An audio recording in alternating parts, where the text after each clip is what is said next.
Welcome everybody.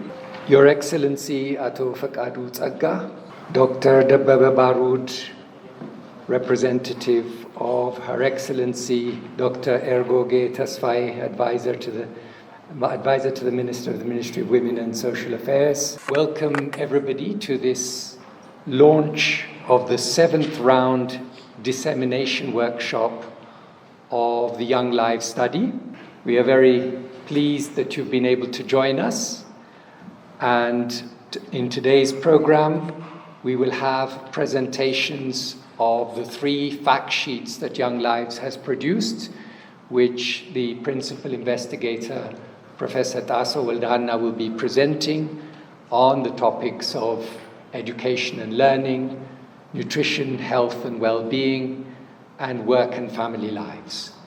Without further ado, I would like to invite His Excellency Ato Fekadu Tsega, the Director General of Policy Studies Institute, to give us a welcoming speech.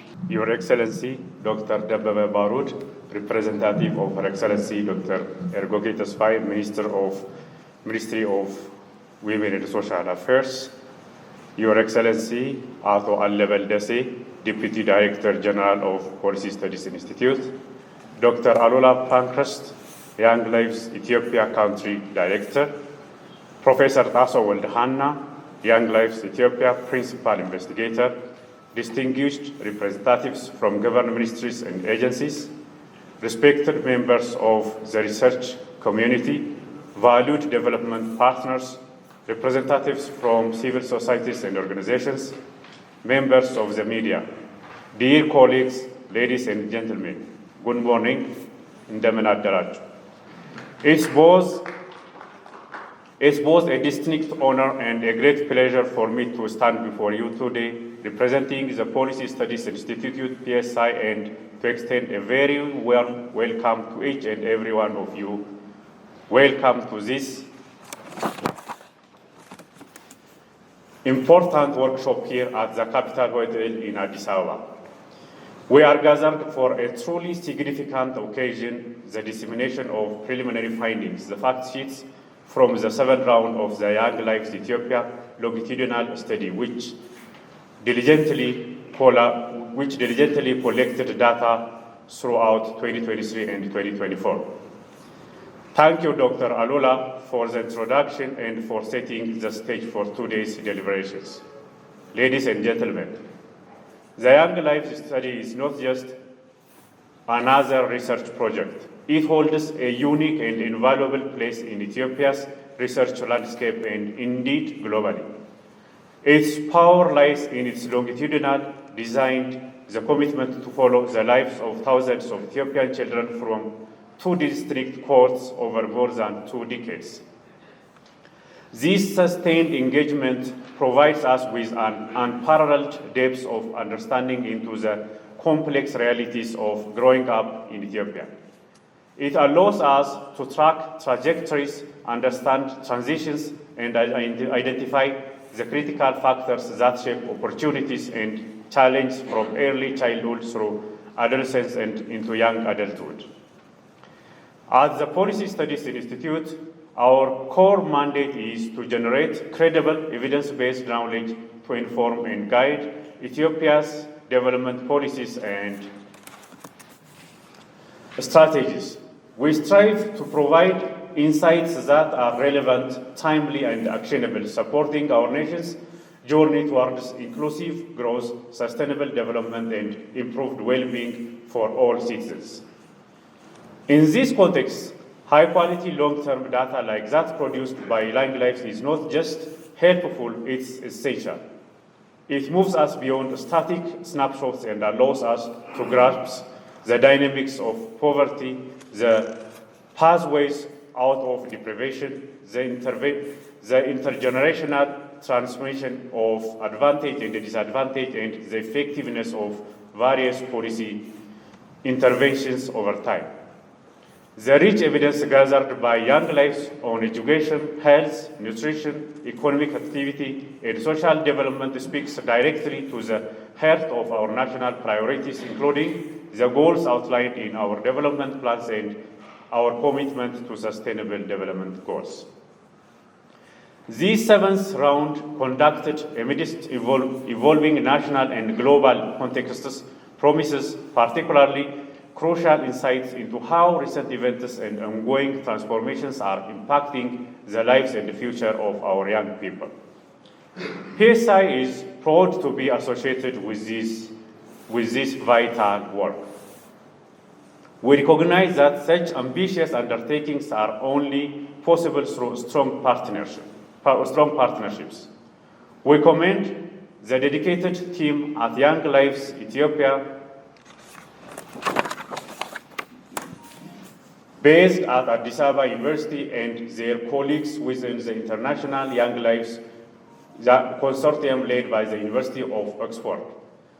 Their commitment, rigor, and perseverance are truly admirable. We deeply appreciate the collaboration with various government ministries, particularly the Ministry of Women and Social Affairs, whose presence here today led by His Excellency Dr. Debebe Barud, Advisor of the Ministry. Advisor of the Minister, underscores the government's commitment to utilizing evidence for improving the lives of children and youth. Most importantly, we must extend our profound gratitude to the thousands of young people and their families across the study sites in Ethiopia who have generously opened their homes and shared their experiences with the research teams year after year. Their participation is the bedrock upon which this entire endeavor rests. Looking at today's agenda, we anticipate illuminating presentations and discussions focused on key findings in critical areas: education and learning, health, nutrition and well-being, and work and family lives. These domains are fundamental into human capital development and the future prosperity of our nation. I encourage all of us, policymakers, researchers, practitioners, partners, to engage actively with the findings presented today.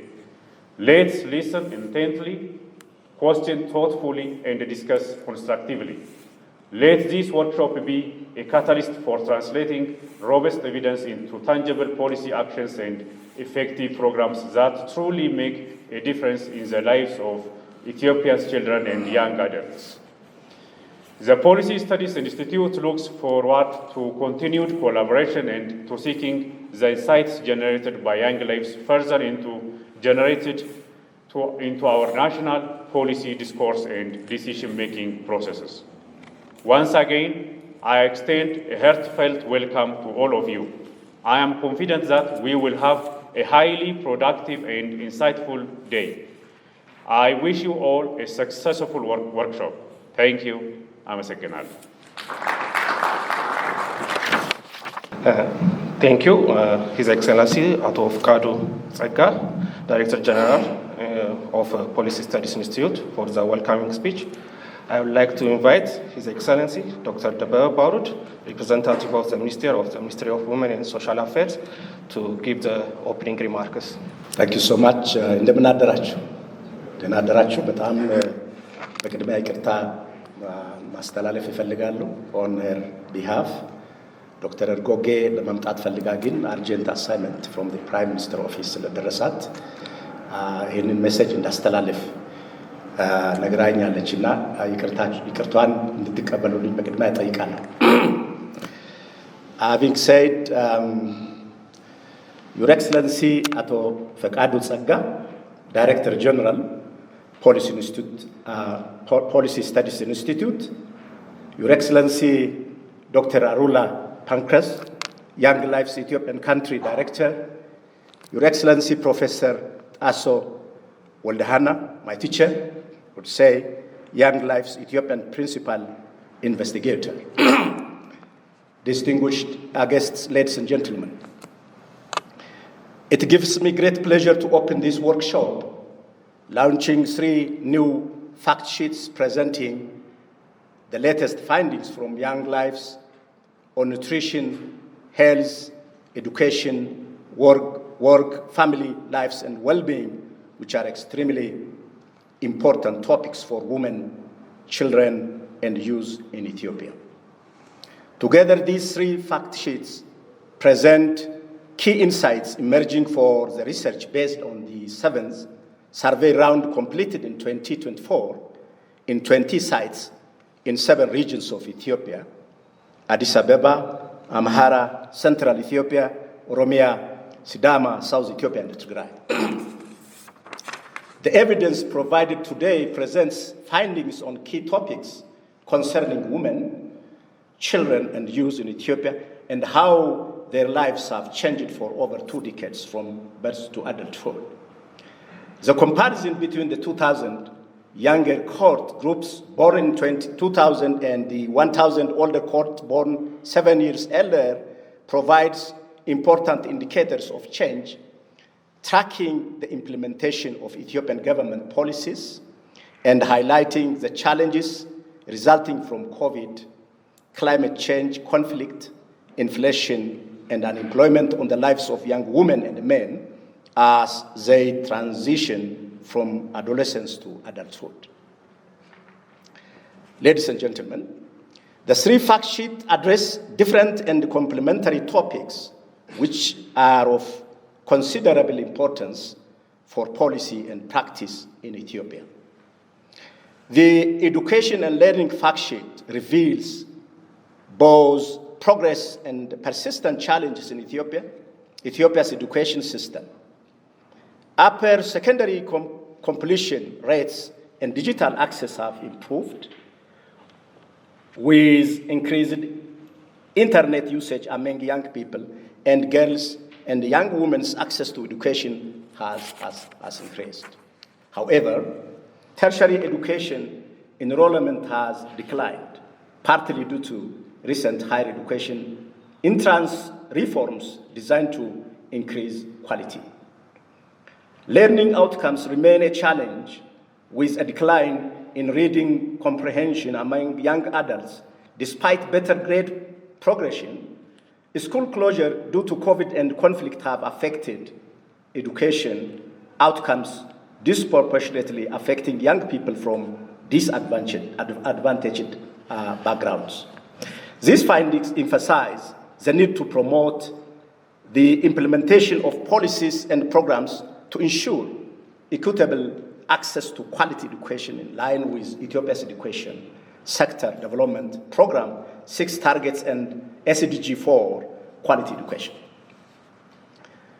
With regard to the health and well-being, the fact sheet highlights trends in nutrition, food security, and mental health. The percentage of underweight young people has decreased over time. However, undernutrition and food insecurity have remained high, particularly in areas affected by conflict, which also report poorer mental health outcomes. These findings underscore the need to promote the implementation of policies and programs addressing food security and mental health, aligned with SDG 2, Zero Hunger, and Ethiopia's food security and mental health strategies. Regarding the work and family lives, the fact sheet addresses employment and gender issues, which basically related to our ministry. Young people face challenges in finding decent work, with 9 out of 10 workers lacking a formal contract. Unemployment is also a key challenge. The proportion of young people not in employment, education, or training increased more than doubled from 2016 to 2023. A persistent gender gap in employment remains, and women spend on average 3 hours more time on unpaid domestic and care work. The Young Lives longitudinal evidence also show that early life inequalities continue to shape employment, marital, and fertility outcomes, with those from the poorest households more likely to be married or have children at a younger age. These findings underscore the need to pursue the implementation of policies and programs designed to address the challenges young people, especially young women, face in finding decent work, forming households, and establishing families. Taken together, these three fact sheets highlight important trends and current challenges. Addressing this requires coordinated effort to improve education, quality, ensure food security, promote mental well-being, and create better employment opportunities for Ethiopia's youth. We very much hope that our colleagues in government, among development partners and civil society organizations, will review these findings carefully and draw lessons relevant to improving policies, practices, and programs to assist in improving the lives of young women and men in Ethiopia. I look forward to the presentation of the detailed findings and trust that you will have constructive deliberations, and hereby declare this workshop open. I thank you. Thank you, His Excellency, Dr Debebe Barud, representative of the Ministry of Women and Social Affairs. Now we'll begin the presentation from the first sheets. The first presentation will be on education and learning. I'll invite Professor Tassew, Young Lives Ethiopia Principal Investigator. Thank you. Okay, thank you. Your Excellency, Ato Fekadu Tsega, Director General of PSI, Your Excellency Ato Debebe Barud,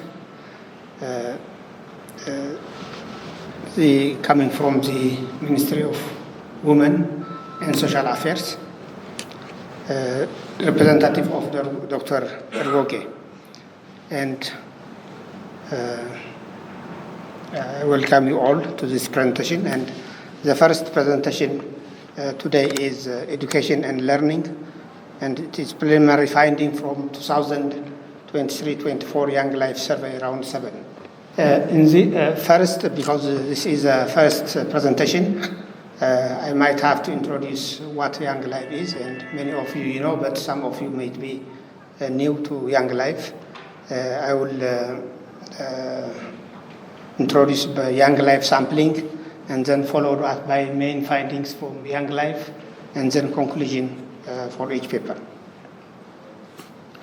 Young Life is an internal study of childhood poverty that follows 12,000 children for 15 years across 4 countries: Ethiopia, Peru, Vietnam, and India. The project started in 2001 and will continue until 2025 now, and if fund available will continue for additional 2 rounds and until the children are 29 years old. The main objective of Young Life study is to analyze the cause and consequences of child poverty who have been born in poverty. So this main objective, following this main objective, and our sampling goes to indicate this main objective, that's to analyze the cause and consequence of child poverty who are born in poverty. 3,000 children in 20. There are 3,000 children in 20 sites. These children are born in 2000. I'm using the European calendar. The Ethiopian calendar is 1992. They are born in 2000, and about 2,000 children are taken. These are called younger cohorts, and 1,000 born in 1994, we call them older cohorts. They are 8 years older than the younger cohorts. They include them because we want to compare the younger generation to the old generation and see the transition, see the changes that happen in 8 years in several times. They are located in 5 regions. Now they are 7. Originally in 5 regions: Addis Ababa, Amhara, Oromia, SNNP, which is the Sidama, the southern region, and central regions, and Tigray. And in total, these regions constitute 96% of Ethiopian children in the country. So we are not underrepresenting, but we are representing 96% of Ethiopia. We oversample poor communities because Young Life is about child poverty. So we oversample child poverty because our objective is those born in poverty. And these sites are food insecure areas in the following setting. We represent rural in all these sites, and we represent also small towns by selecting Awasa, and we represent also intermediate city, Awasa, and small towns, because in every region we have one woreda, which is a small town, and the capital city, Addis Ababa. Sites have better access to infrastructure. Fortunately, when we sample this, we found these sites have better access to infrastructure than any other place in Ethiopia. It represents 75% of wealth percentile in Ethiopia. They are not totally representing 100%, but after we analyze later, Young Life sites are representing 75% of the wealth in Ethiopia. So we are not reaching the top 25% of the population. The sample design looks like this, that the children were born in 2000, so we sample 6 months up to 18 months for a younger cohort. They are either 6 months or between up to 18 months. And the older cohort is around 7.5 up to 8.5 years during our sampling. So some of them, they vary within this. So we call them on average 1-year-old and 8-year-old. Then when they become 5, then the older cohort become 12. When they become 8, the young become 8, the older cohort become 15. And 12, the older become 19. 15, the older become 22. We are here, but our plan is that this corresponds to this one. So today's presentation will be, now the younger cohort is 22 years old, and the older cohort is 29 years old at 7th round. So round 7 data is collected between October 23 and April 2024, last year. Sample includes 2,231 participants from younger cohort and 1,832 from younger cohort and 871 from the older cohort. Originally, we sampled initially that there are totally 3,000. That means 2,000 from younger cohort. Now they are 1,832. And older cohort were 131, and they are now 871. Because of death, because of migration, they have reduced to this level. Data collection method, in-person interview is conducted, but because when we conducted this survey, there was some conflict in Amhara, started at the time of the survey, and for those we were not able to collect the data, we interviewed by phone. So no children left out of sample. And we analyzed, comparing the two cohorts, trend analysis and examining inequality, which we will show next. So we have seen that Young Life has followed 2 cohorts of children. Now they are adolescent, younger and older cohort over 20 years. This fact sheet compares education outcome of 22 years old in 2016 and 2023. We called a younger cohort. Our focus is changes across generation and progression from age 15 up to age 22. And the goal is to assess the impact of the recent crisis, pandemic, conflict, inflation on educational progress. And we analyze the impact on SDG, especially SDG 4. Quality of education is seen, and the result is feeding into this SDG 4. Despite gains in secondary completion, tertiary enrollment and completion have declined over age 22. In 2023, only 14% of 22 years old had ever enrolled in university, down from 18% in 2016. A similar pattern is seen for vocational and technical education, decreasing from 18 to 15%. Changes in higher education entrance requirement following the 2021 reform may be one factor associated with this decline. People born in conflict-affected areas of Tigray and Amhara have experienced a larger decrease in tertiary education, and regional disparities are at stark. 28% of this from Addis Ababa has enrolled by 23, compare just 2% from Tigray and 11 percentage point decrease from 2016. Only 8% of the younger cohort from Tigray completed grade 12 in 2023, down from 16% 7 years ago. And 75% of 22 years old completed primary school, which is grade 8, and 57% completed grade 10, where women outperforms men. Completion of the upper secondary, grade 12, increases from 19% in 2016 to 26% in 2023. And there is significant inequality based on wealth and location.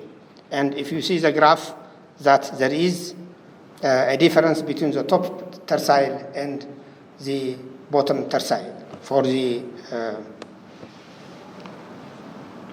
older cohort. For the younger cohort, also top and bottom tertile have different. In the graph, you see there is wealth inequality within these sites.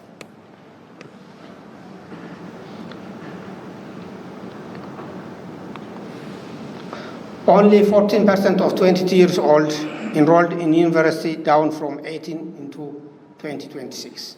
Vocational and technical education also decreased from 18 to 15%. Stark regional disparities, particularly affecting Tigray. This decline in post-secondary education enrollment may be associated with disruption caused by the conflict and also pandemic. And let's see the learning outcome of these children. For 4 reading comprehensive questions, correctly answered were 39% at age 15 and 42% at age 22. But age-appropriate reading skill, which is percent of questions correctly answered, declines from age 15 to 22 years for younger cohort, when the reading comprehension are adjusted and they are age-appropriate, then the reading skill declines over 8 years. No significant gender difference in this one. And we see that the graph we see is the age-adjusted results, that at age 22, all the reading comprehension for completed grade 12 and for enrolled in tertiary declines. Large gap between wealthiest and poorest household, as well as for urban and rural sites, are observed. Early life inequality predicts reading skills by age 22. It's early inequality matters. There are no significant gender difference in reading skill among younger cohort participants at age 12, 15, and 22. However, at age 22, there is a gap between those born in the wealthiest household and the poorest, 37 versus 31 in 2023. The gap exists also between those currently living in urban areas versus rural areas, which is 43 versus 31. Similar difference also be seen if caregivers had more than 8 years of education, which is that they read 50%, and those with no formal education, 35. Over the past 10 years, the gap in reading skill associated with impoverished condition in early life has not been closed. So the gap persists. Now we will see the digital access. Internet usage has grown when compared to the older cohort with the younger cohort at age 22. While computer or laptop use has remained very low, which is around 17%. And we see that Here, the frequency used of internet, used internet daily, and frequency used by computer. And we see that younger cohorts, age 22, the frequently used computers are 16%, while internet daily is 32, and frequently used internet is 42. So they have grown, but the frequently used computer has not been growing that much. Maybe they are using their mobiles. Despite the rise in digital device usage among 22 years old in 23, substantial disparities persist based on wealth, location, and gender. This may exacerbate inequalities existence already. If you see the frequently used internet, the bottom tercile and the top tercile, the difference is very huge. You see the difference is 14 to 63, 21 to 73. And used internet daily, and it is between 10 and 61, and 79 and 49. So the difference is too much. And also frequently used computer, the bottom tercile for the older cohort is 5, and for younger cohort is 38. For the bottom is 36 for the younger cohort, and the top tercile is 36. So you can see that the difference between this wealth tercile is very huge. 76% of wealthiest 22 years old used in the internet versus 29% of the poorest. 36% of the wealth used computer versus 44% of the poorest. And there is 61% use internet usage in urban areas versus 19% is in rural areas. The implication of this unequal access to distance learning depend on long-term educational inequalities. Ethiopia faces challenges in achieving equitable and quality education program, which is a CDG, Sustainable Development Goal 4.1, and access to post-secondary school. There must be a focus on foundational skills and supports for disadvantaged students to close all this gap. Ethiopia should address the impact of conflict on educational outcome, and we should invest in digital literacy and access to technology. Thank you very much. Thank you so much, Professor Tassew Woldehanna. If you have any questions, comments, or suggestions, now is the discussion part of the program. Thank you very much, Professor Tassew, for the presentation.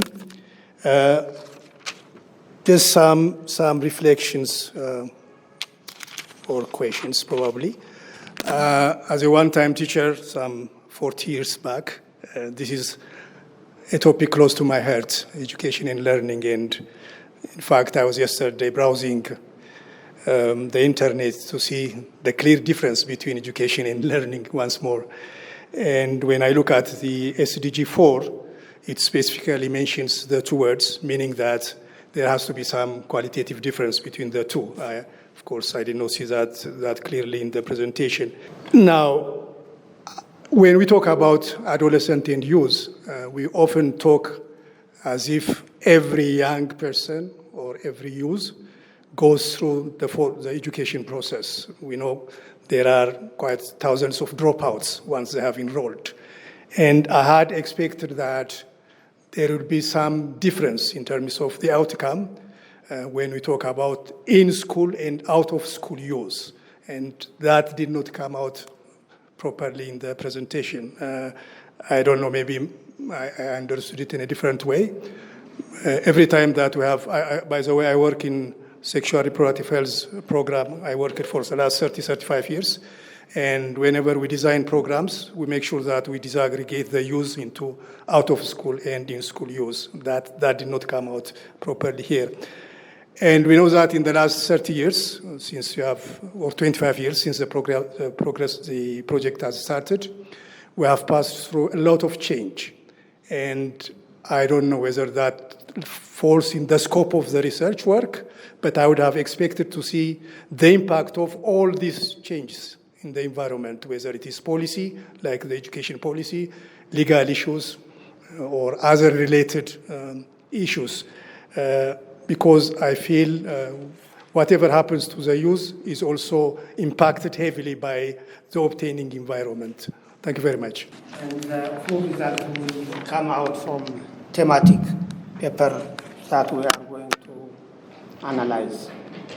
But this is a continuous research, and we only report on the sample that was taken 20 years ago, I think 25 years ago.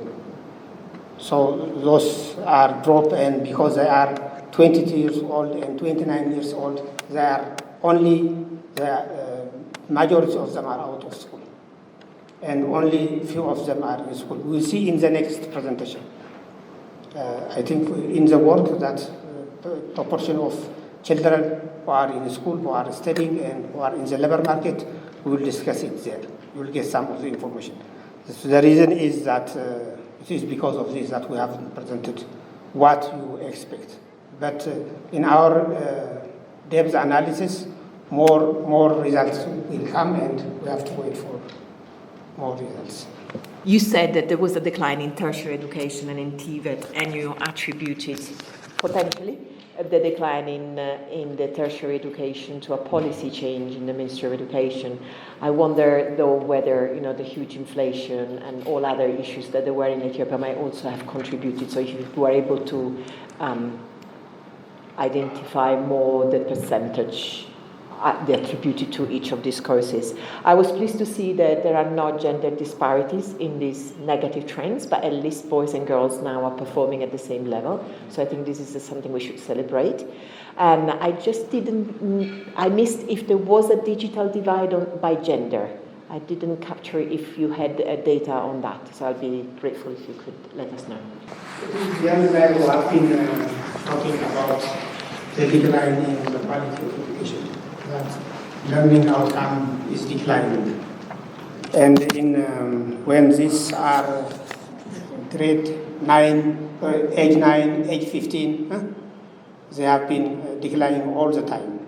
But now we reached at age 22. And the completion of secondary and primary is increasing, but tertiary is declining, and vocational training is declining. Yes, you are right that now in Ethiopia there is conflict, there are climate change, inflation, and all this can contribute. But at this moment, it contributes. But we can't say fully that this be due to the higher education, 12th grade, everybody was passing, and they put the exam very difficult, and they control, and then this is a very visible reason for the decline. But the rest will come from the how much due to conflict, how much due to climate change, how much due to inflation, and others will come from the in-depth analysis that we are going to do about education. So that will come later. But education quality is declining, and this will affect the sustainable development goal, and this is going to have an impact on human capital of the country. Thank you for the team for your sustained commitment for the cause. I have only one question. I know beyond analyzing the cause and consequence of childhood poverty, I'm curious if you can just tell us your learning in the realization of or in translation of those research findings to practice, especially what is the status of the preceding 6 round survey key findings in translating or informing policy program. I'd like to ask a question about the access to the digital devices versus learning outcomes. The access to digital device has increased as the result indicates, but the learning outcome, especially the reading outcome, is not, impressive, or the outcome is not that much. How do you see the relationship between the two? the access to the digital, shouldn't it improve the quality education? Shouldn't we see some positive relationship with the two? Or how do you see the access to the digital device? Are these young students using the digital device for the education purpose or for our other purposes? If you have come out of perspective. Digital access have impact on learning, although not shown here because depth analysis is required. But this digital access has for nothing unless it improves the learning outcome. Its importance will be less. So for sure it will have an impact, but how much impact it has requires in-depth study and in-depth analysis. So we know that the digital access and learning outcome coincides, has a relationship, but we don't know the level of the relationship. So that will come in our education paper in the future. But regarding the first question, that what is the result of Young Life results from the 6 rounds? I think the result is too much, and presenting as this is workshop is huge, and summarizing this in short period of time will be impossible. But one important findings, two important findings that we found in our earlier thing is that when we associate children's early participation in early school, in preschool, all results are, all the learning achievements are associated with it. That those children who have been in kindergarten are doing better in reading skill and achieving and entering into the university. And one result that is celebrated is this finding. The other is that these children have been in malnutrition since the age of 1 and age of 5. Stunting is usually at the age of 5. And those stunted children and those children who are not stunted, we compare them at later age. And their learning achievement is correlated with the stunting level. So this is also one of the findings of Young Life that we, yes.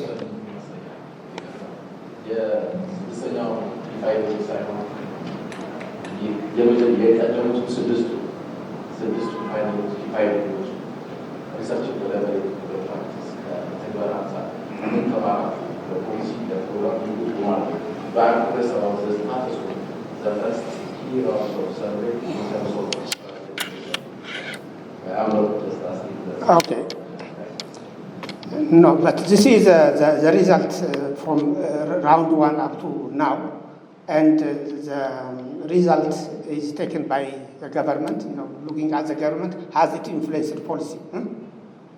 So regarding that, the preschool is now implementing.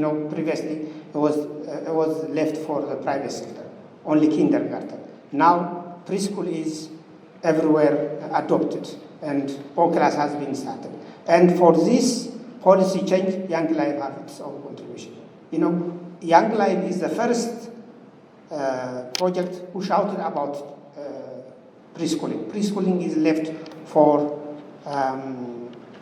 private one. And if it is done by private, it's only the richest people who are getting the service. And majority of the state schools are not taking. Now, government schools have an O class, and people know something about reading and also writing before they enter primary school. And this have a long-term consequence, and it helps them to join university. And this has well accepted by the government. In fact, it's not only Young Life, but other researchers also contribute to that. Then now O class has implemented everywhere, and is taken as one policy change, and also in the education roadmap, also one one change. And one thing is that one. And the other thing is that in the school quality, Young Life has, since 2009, we have been showing that the reading skill, the mathematics skill has declined. We compare the mathematics skill, and those who have completed primary school, they know nothing about it. So this has been introduced, and because of that government is taking various measures.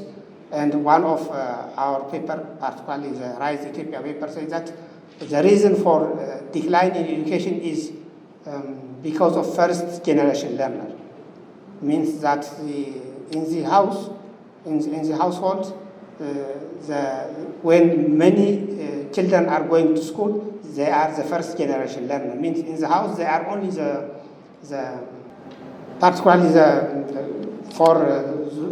the house they are the first person to join the schools. So they have less support from the family, and that is one reason for decline. And for this, government has to be prepared that children have to be supported in school, and this has also been taken, and many others. Okay, let's take a couple of questions. Good morning, everybody. My name is Yohala Chalpakonan. I'm from the African Child Policy Forum. I have had the chance to participate in the discussion on the homegrown economic policies a few months back, where the relevant minister were really presenting the key elements of that policy. Yes, the human capital issue was raised here and there, but then it was not one of the key pillars for those policies. So I had really raised that issue, and it was taken away. So your research in this round is also showing that there is much to be done in this regard. So my question to Young Lives and for you as a researcher is that, is it not time now to go beyond simply showing the trends and the state of affairs, and then adding in your analysis what the consequences of inaction, of not doing things the way they were supposed to be? Because you say there is a consequence. Let's say when there is learning gap, when there is skills gap, definitely will not be able to achieve all those aspirations that we have outlined in whatever policies that we have. So is it not time to show what does that mean in terms of your economic growth? What does that mean in terms of achieving your sustainable development, and taking the analysis further beyond short trends and the current realities into the other aspects and the dimensions of not taking action? Perhaps that would give also a perspective for those who make policies to see if we are not going to take this action, perhaps these are the kind of consequences that we would have to expect in the economic and social aspects. So I would suggest that in your further analysis, these kinds of analysis, there is a lot of knowledge, there is a lot of evidence in this regard. Perhaps you could add and enrich this analysis by going further into the implication of them. Thank you.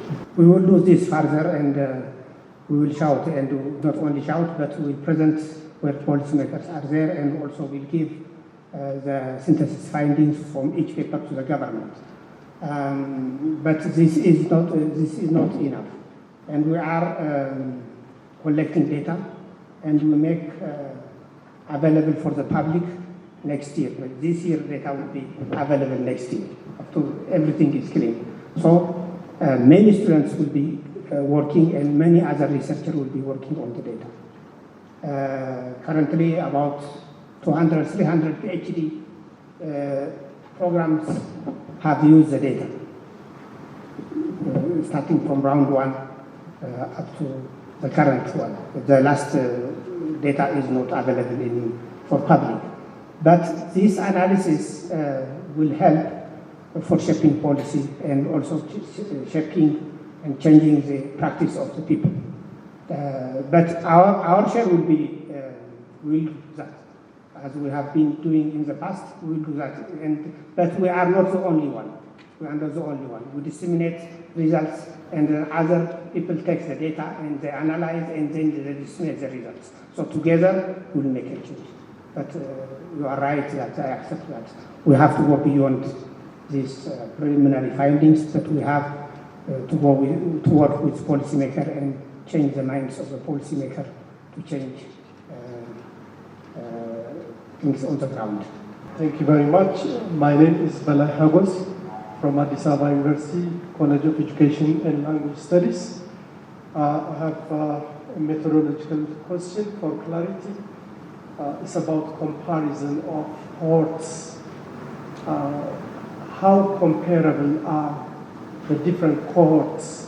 Because cohorts may have pre-existing differences, and how do you make them comparable? The second comparability question is on the learning outcomes.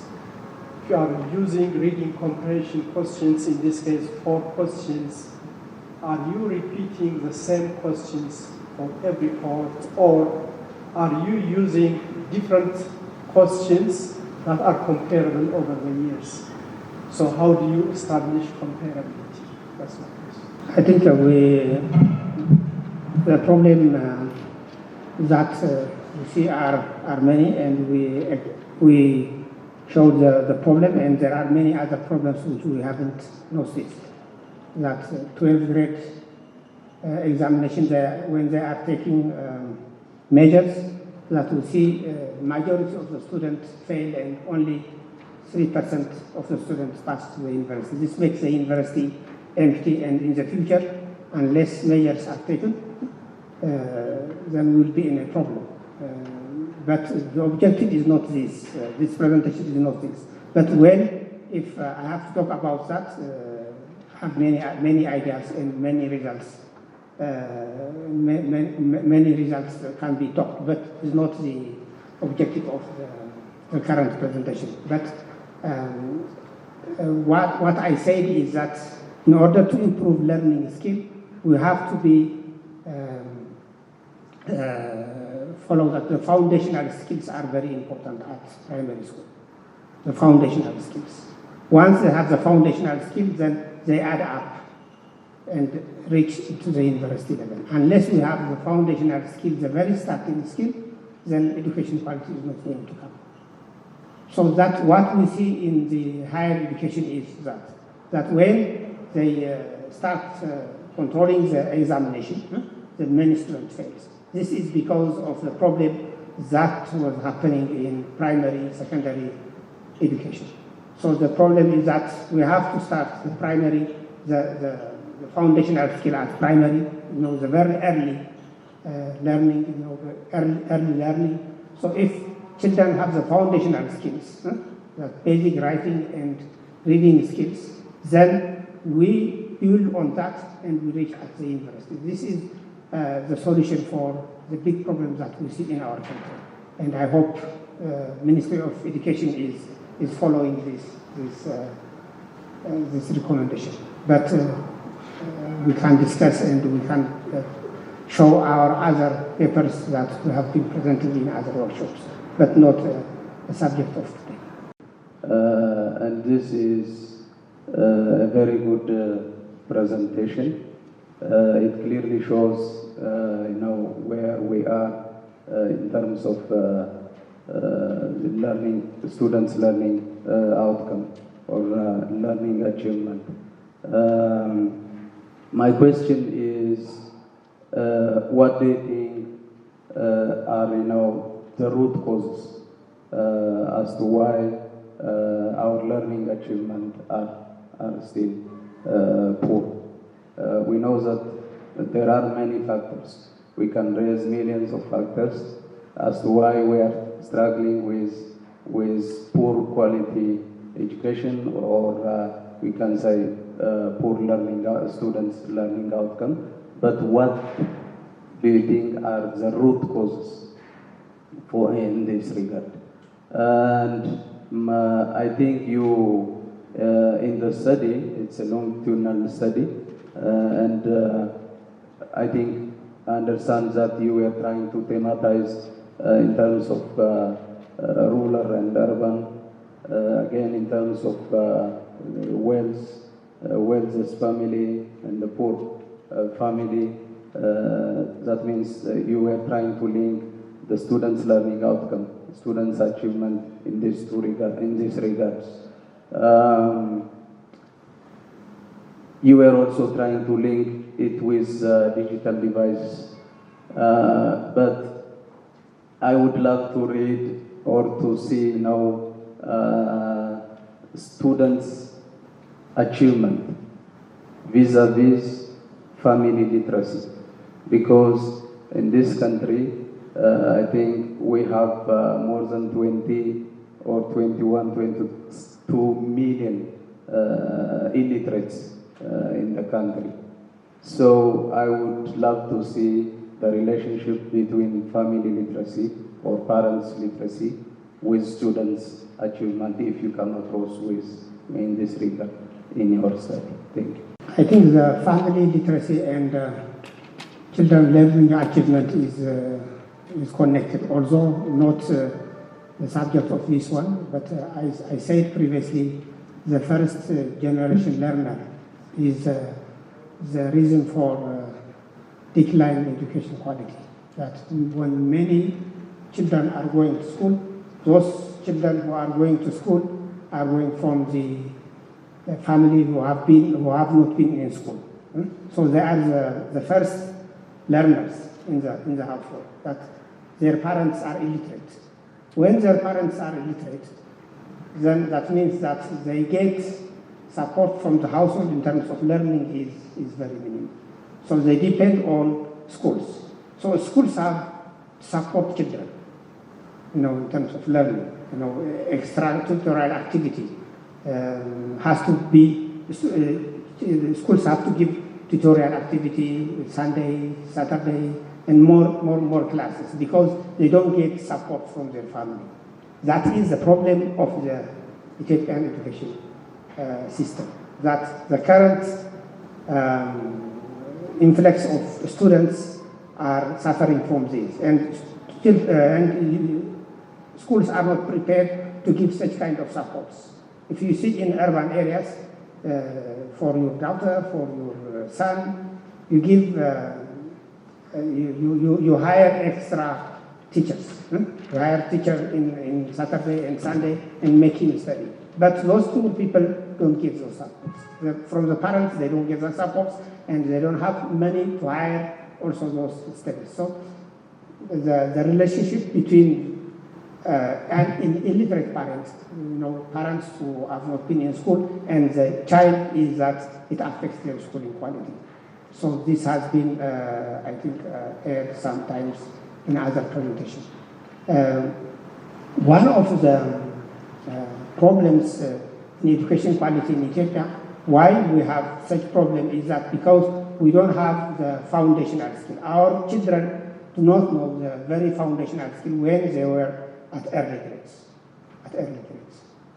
They were not having the proper reading and writing skills are not there. When you have the first grades, you should have this learned very well.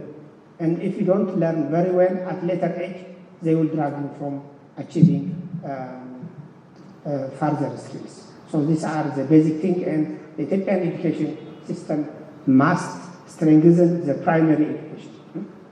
Preschool, primary education must be very strong. If that is strong, then the next will be strong enough.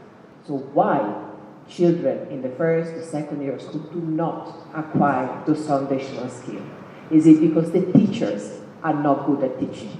Is it because the schools, the classroom are too big? Is it because there are too many differences? Is it because there are special needs? What is the problem at that point? Why they don't get it? I think the problem is both. For some, they don't have a good teacher to get master of the foundational skill. Teachers are not well incentivized to teach the foundational skill very well, and also the students are not well prepared also for that, because they have problem, and they don't join school at early age, and all they don't attend regularly. So the difficulties are, the problems are many. It is from the student side, from the teacher side, and from the school compound side. So all has to be equipped so that foundational skill could be mastered. Let me supplement because we've published several papers on why learning crisis in the world and in Ethiopia in particular. So the root causes of the poor learning outcomes in Ethiopia, not only in Ethiopia but everywhere in developing countries. The root cause we tried to analyze a political economy analysis of learning. So the methodology is rigorous, and we started with series of why questions to find out the root causes. So the first question is, why are students not learning? So the answer is because they don't have foundational learning. They are not taught properly in the classroom. So why are the teachers not teaching these kids to have the foundational learning? The teachers were not prepared when they were trained in the college. And the next why is, why are the teachers not well prepared? Because the teachers were selected from a very poor academic background. So low-scoring teachers are going to take college of teachers. So why are low-scoring students joining the teaching profession? Why not the others? So we were going like that, and we ended up in the politics. So the political will, the political determination was the root cause of not achieving as much as we desire in our school system. So if the politics is highly committed, they will guide. So they are the root drivers of change. Like, the corridor, I was raising this example several times in different workshops. The corridor for the last 6-7 months, you can see how miracle change we've seen. Likewise, the political leadership, if they can guide properly and in a very committed way, then learning can be achieved. So my point is, we have to also see the determinants of the determinants, which is the political leadership and commitment as the major driver for a big change. Otherwise, if we train teachers, training the teachers may not be a solution for the crisis that we are in. Thank you very much. The 2023-24 Young Life Survey, it is preliminary finding.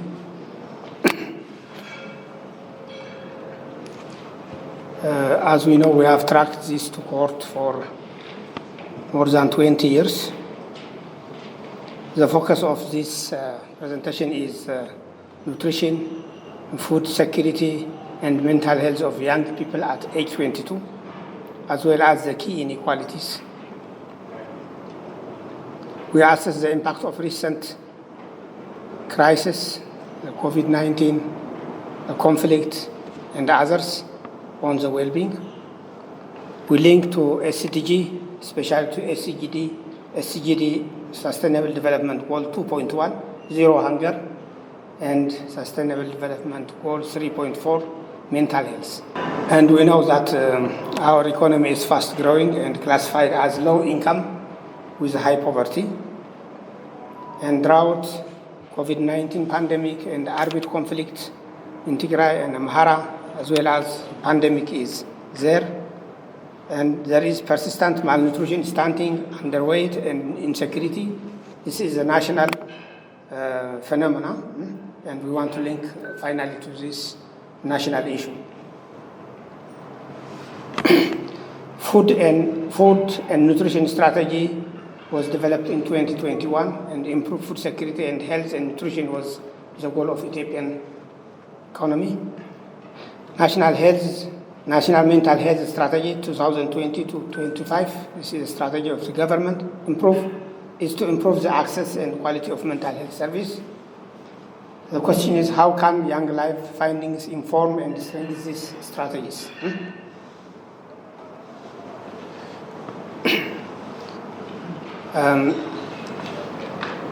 We have documented from age 12 up to age 29 of the older cohort and the younger cohort of the underweight prevalence of younger and older cohort. Almost 1 in 4, 23% of the younger cohort were underweight at age 22, which is alarmingly very high. At age 22, we can calculate underweight, but wasting and stunting cannot be done, so we discuss about underweight. It was higher at age 15, 34%, and at age 12 is 40%, still high. Significant regional variations in proportion of underweight. Percentage of underweight participants from SNNP, Oromia, Addis Ababa did not surpass 20%. And the percentage of those from Tigray and Amhara was 29 and 33%, respectively.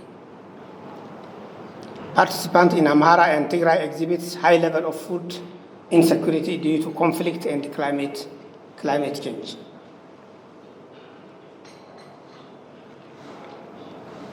The low prevalence of overweight and obesity among participants indicates that these are not widespread problem in Ethiopia.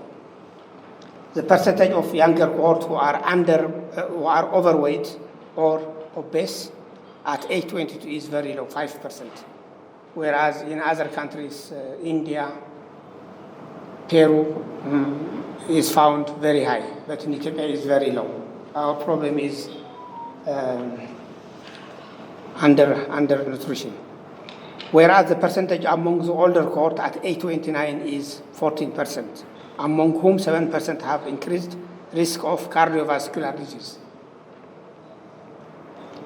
Those overweight among the older cohort at age 29 are primarily those living in urban areas and born in wealthy households, top wealth tercile, who are problem of overweight.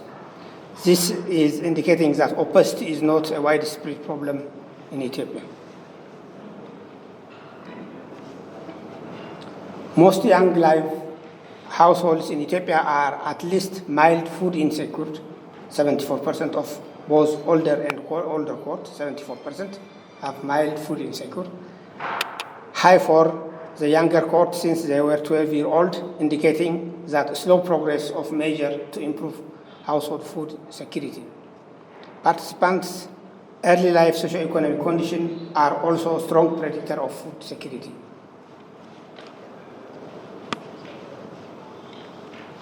There is a gender difference between men and women. There is a difference, but the difference is not statistically significant. And there is also urban and rural difference. That's 68.25 versus 78.55. This is the percentage of food insecure households. And conversely, participants both in the wealthier household and those who currently live in urban areas are less likely to live in food insecure households. And when those whose mother had no formal education was almost twice as likely as to live in food insecure households compared to those whose mother had 8 years or more formal education. So education of the parents is very important in explaining the food security. Participants were asked about their subjective well-being on a scale of 1 to 9, and 9 being the best possible life. And evaluating on this 9-point scale, the average score for the younger cohort at age 22 was 5.4, the same as for older cohort at a similar age in 2006. So it doesn't seem that there is an improvement. It's the same in subjective well-being. There was a decrease in subjective well-being during the pandemic. If we see this one for the younger cohort, and this one for the younger cohort, and this is for the older cohort. These are during the pandemic, and the subjective well-being is very low. And now currently they have recovered from the pandemic effect in subjective well-being. Signs of recovery around 7 by 2023. There are visible signs of recovery. Significant difference were also found.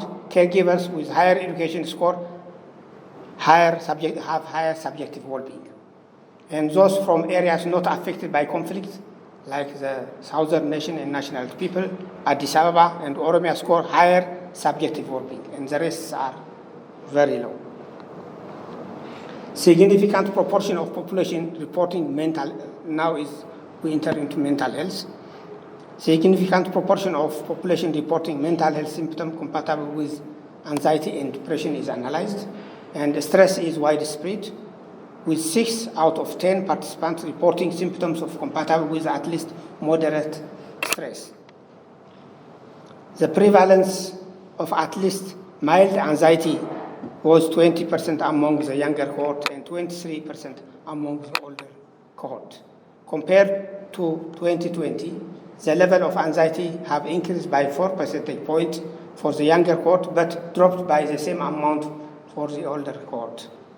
The percentage of participants with symptoms at least mild depression was slightly lower for younger cohort and 19 for the older cohort, compared with the pandemic a year to 20.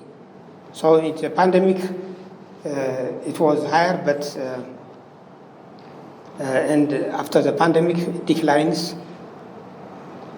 But regional variation and mental health conflicts gives more results. And participants from Amhara and Tigray exhibit largest percentage of participants with symptoms of stress, anxiety, and depression. Comparison between before and after the conflict shows persistent anxiety and depression. And in Amhara,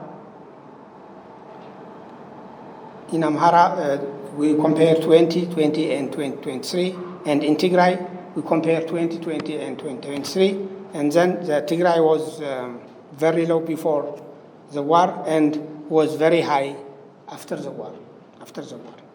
And if you see Oromia, SNNP, and Addis Ababa is very low. But these two regions in Amhara in 2020 was also very high, and also in 2023 is still very high.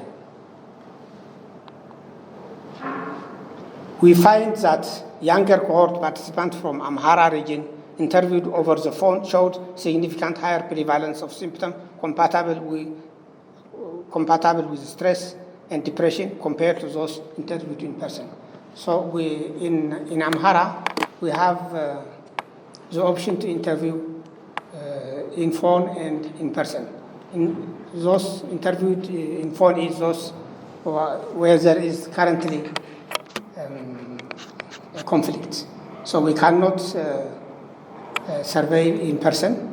Then at least two sites and all households are interviewed by phone. And we compare this, and those interviewed by phone have higher mental health, mental health problem than those interviewed in person. For anxiety indicator, the same scale was used for participants interviewed in person and over the phone. Similar to stress and depression, younger cohort participant from Amhara interviewed over the phone has highest prevalence, at least mildly anxiety, and followed by those from Tigray and those from Amhara interviewed in person. So the mental health problem, those interviewed in phone, is very, very severe. The poor mental health reported among the phone survey participants from Amhara was expected, and they were living in active conflict zones at the time of the interview. So Young Life data provides valuable insight for the policymakers. Addressing inequality and impact of crisis is very crucial. And investing in nutrition, food security, mental health is essential for sustainable development. So we have to invest to avoid these problems. There is a need for better strategies for food distribution and sustainable agricultural practices, and also important to integrate mental health into primary care. The primary care should include mental health as a routine care. Urgent assistance and support for conflict-affected population is highly required. Further research is vital to assess the impact of the conflict in Ethiopia, including how it has affected young people's migration pattern. So was the conflict, I think we saw that in conflict area, we show that there is high mental health, but it is not the end of the story. It has more, it can be possible to get more results if it is properly assessed, the impact of conflict in Ethiopia. And next presentation will be about work, family lives in Ethiopia, a preliminary finding from 2023-24 Young Life 7th Round Survey.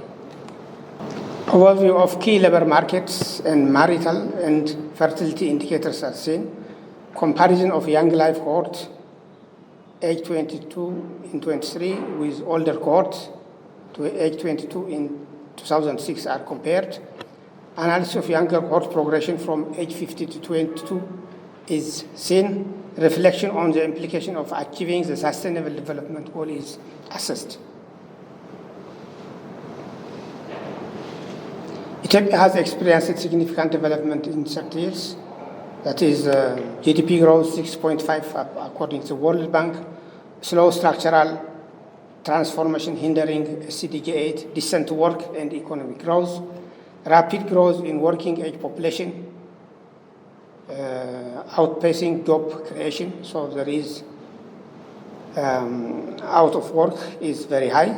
Gender inequalities is available at national level, 51 for women in the informal sector jobs versus 41 for men in the informal sector. There are multiple shocks, as we see previously, COVID-19, drought, conflict, 10 years development plan focus on youth employment, gender equality, ending early marriage by 2030, and Ministry of Labor skill established in 2022, and data from Young Life Round 7 survey is this in 2023 and 2024, and then we can help to associate our findings with these issues at national level. The proportion of 22 years old working in 2023 was lower than in 2016. You know, the proportion of people working is very low. An increase in those not in employment, in education and training is also observed. You know, those not in employment, in education and training, we call it NEET. That is also increasing over time. An increase in those studying, there are children who are, adolescents who are studying only, that there is an increase in that. That's a positive indication. In 23, among 22 years old, working only is 51.4%, working and studying is 14.2%, studying only is 18.2%, NEET means not in employment, education and training is 16.2. Across cohort comparison shows that more 15 years old were working in 2006 among the younger cohort than in 2009. So those who are working has been increasing over time, our previous one. But this pattern has changed, that by age 19 and 20, with lower rates of younger cohort participants working compared to those older cohort participants at the same age, that those who are working is declining.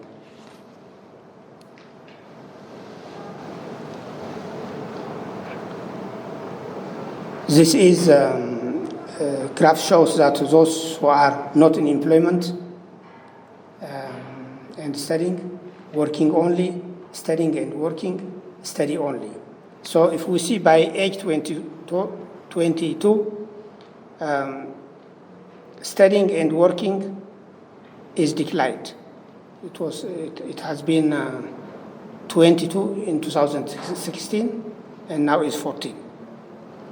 And also this is working only from 59 to 51%. And what is increasing here is not employment and not working is 16%, was 7%.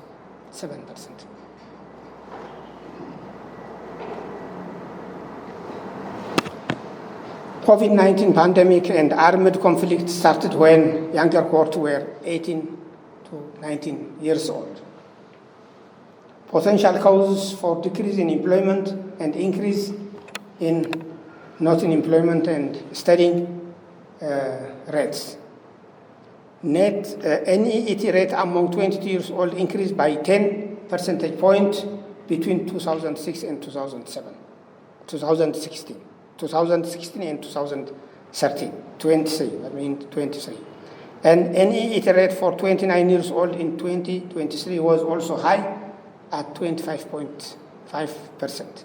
Disproportionately women, often due to unpaid care work.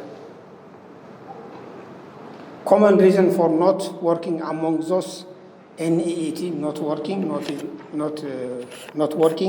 and not studying, is that domestic and child care responsibility is one of the reasons, which is 56.9%. Having a disabled or being ill is 10.8%. So second reason is this one. And increase in NEET for both genders, women, younger cohort 24.3% in 2003, up to 11.8% in 2016. Whereas for men in younger cohort, 8.7% in 2013, up to 1.5% in 2016. So this is an increase both in women and men, but higher for women. The other thing that we have seen is employment rates last week. Have you been working last week? This was asked for all respondents. And the response was that younger cohort says yes is 53.9%, and older cohort 63.9%. Employment by gender and Ergogie education is that men 67.6% and women 39.2%. So those who have employment last week is higher for men, so is much higher than women. Caregiver with no formal education, 56.5% employed, and caregiver with primary education, 36.4% employed. So education also matters for employment.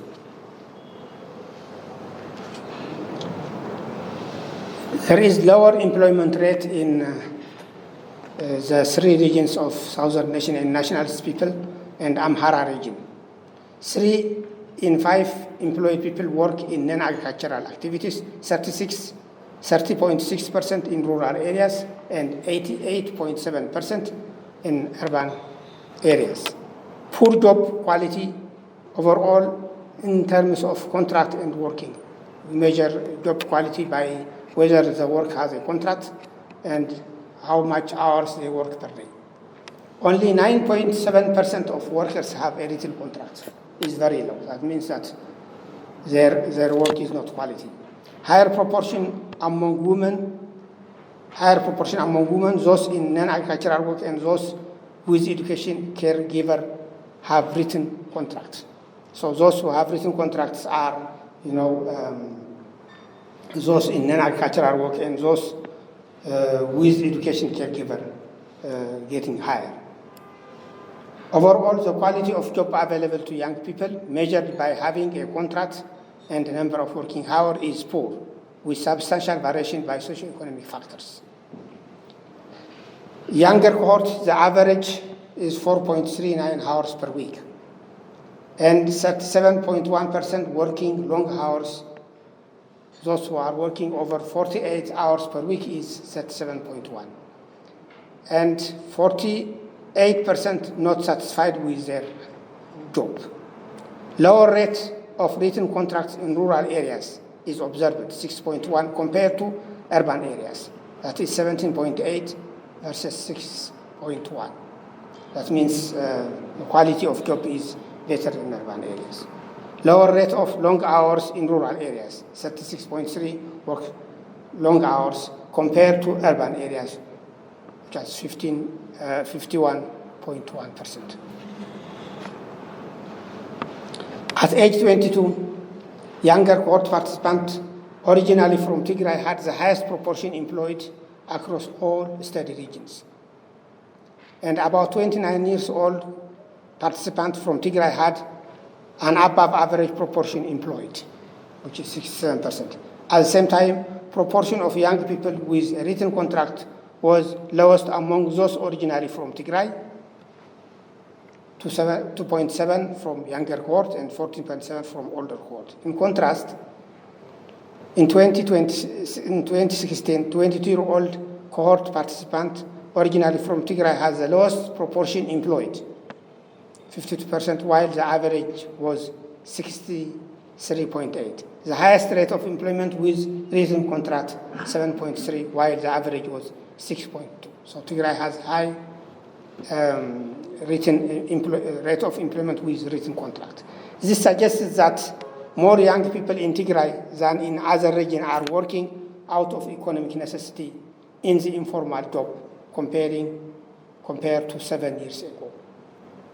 7 years ago, that they have better, but now they are working with the informal sector. This could be due to displacement, poverty, and lack of alternative income sources caused by armed conflict.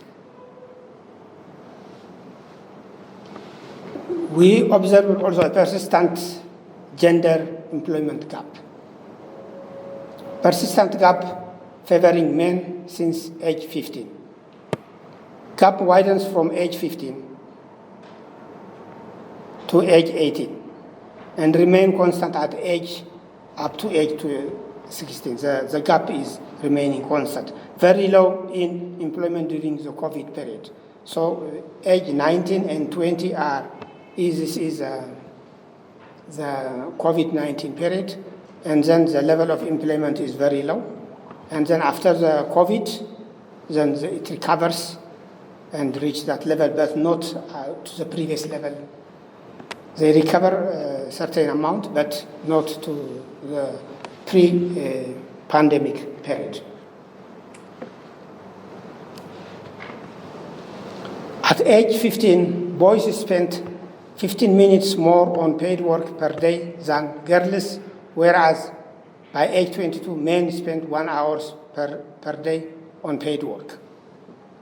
By age 15, girls spend 1.7 hours more per day on unpaid work, while by age 22, this increased to 3.2 hours per day. 3.2 hours per day. You can see the graph. Taken together, gender norms and social expectation play an important role in how work is divided between both within and outside the household. So the gender norm and social expectation is different. That is the main reason for this difference. About marriage and parenthood at age 22. Women are much more likely to be married and have children at age 22 than men. Particularly 21.1% of women were married and 15.6% had a child, whereas 4.8% of men were married and 2.1% had a child. You see a gender difference, that women married earlier and they have a child than men. Prevalence of early marriage and motherhood is decreasing. Women, younger cohort, 4.6 married early and 7.3% have child early. Women in the older cohort, 13.3 married early and 7.8% have child early.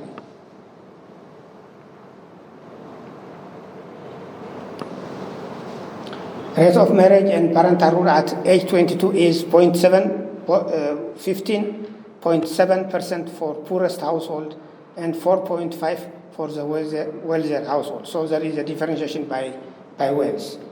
And 15% in rural areas and 18.3% in urban areas. So rural area is higher than urban area, and for the poorest is higher than the wealthiest. Women who were married and had a child were less likely to work,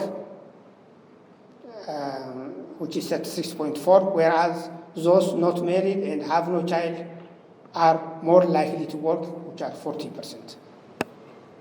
Also less likely to work with a written contract, which is 5% versus 19%. So women has less likely to work with a written contract than men. So the conclusion and recommendation is that increased NEET, not in employment and not in studying, rates among young people is increasing. This is increasing over time. Persistent gender inequality in work and family life. Early life inequality impacts future outcome, we've seen. And need for policies to reduce inequality and promote decent work and gender equalities. These are associated with SDG 8 and SDG 5. Further research is needed on the impact of conflict and other problems. Thank you very much.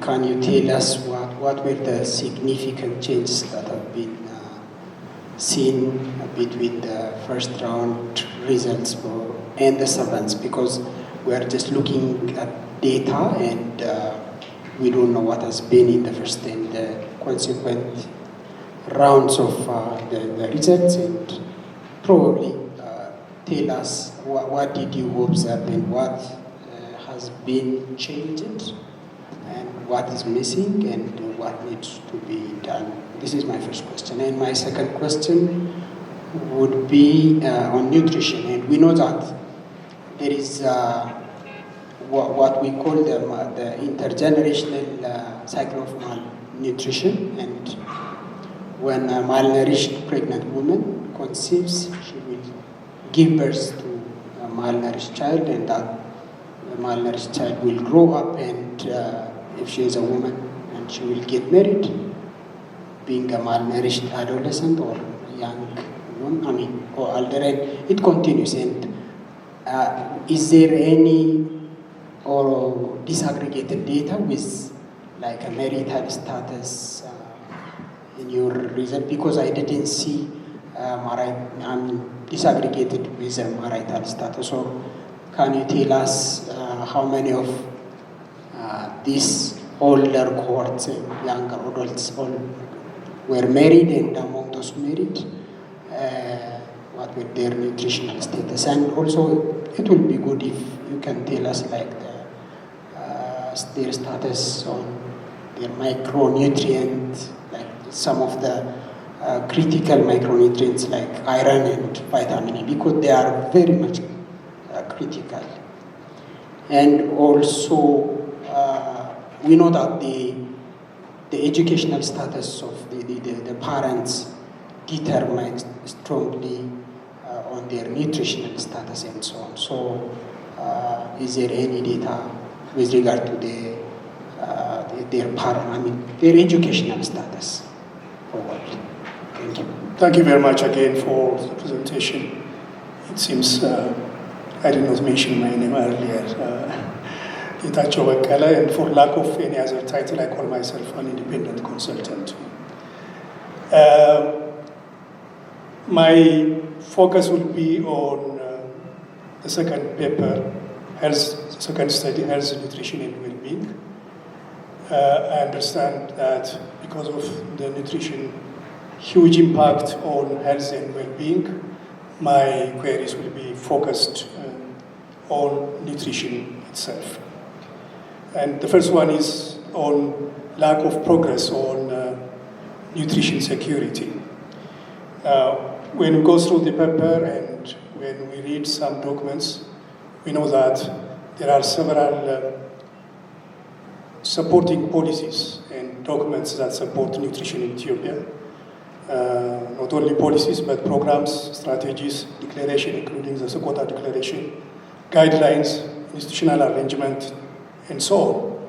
Now, despite all these environments, enabling environments, the figures that we see here from the finding is a bit disappointing, despite several, as I said, enabling environments. So I go back to the same old question that we have been discussing earlier.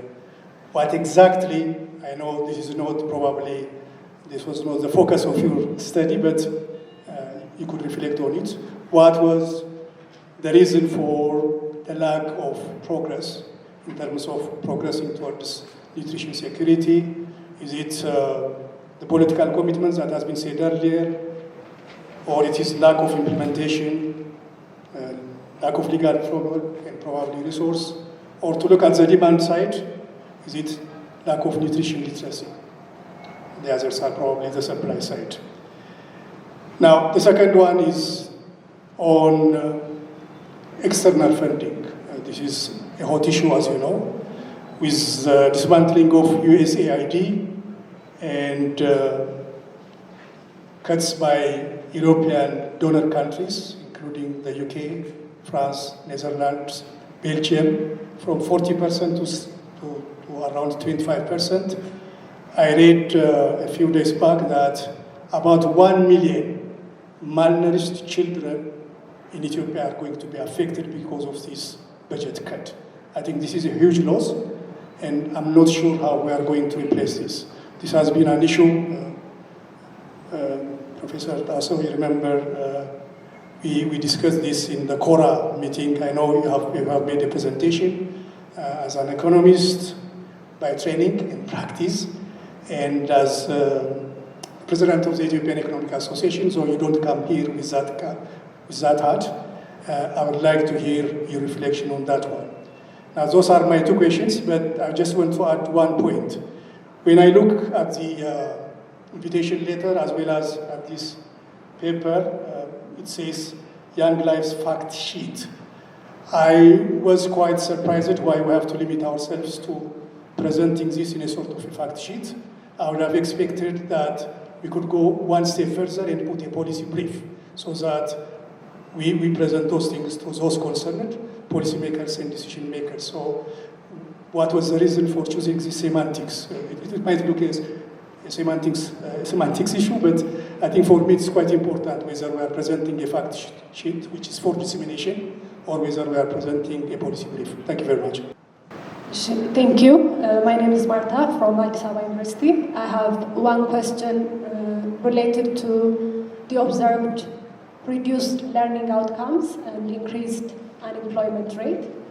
Of course, the reduced learning outcome is well discussed before the break, and it is indicated by the falling tertiary education enrollment and completion. And now we are seeing a rise in the number or in the proportion of the young population that are neither in education nor in employment. Now, this is a serious issue, and you have already identified some reasons, potential reasons related to this. But I was wondering if this could be related with aspirations of the young population. I know that this needs further investigation, but there is a change in the perceptions of the young population in terms of the use of education. Is there any way that this is captured in the Young Lives data? Is there any way that we can compare the aspiration formations of the young cohort with the old cohort? Thank you. I'm Mesele. I've been working with Young Lives actually quite for a long time, since 2009 as a research assistant, even though currently I'm just living and working with other organization called IGC. But I'm very happy to participate today, and if I can help along my colleagues.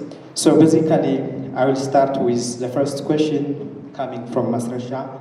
Sorry, just I have no probably clear information on the title, so I just will use the first names from Masresha. Significant change over the young lives period over the last almost 20 years. What has been the change? Significant changes.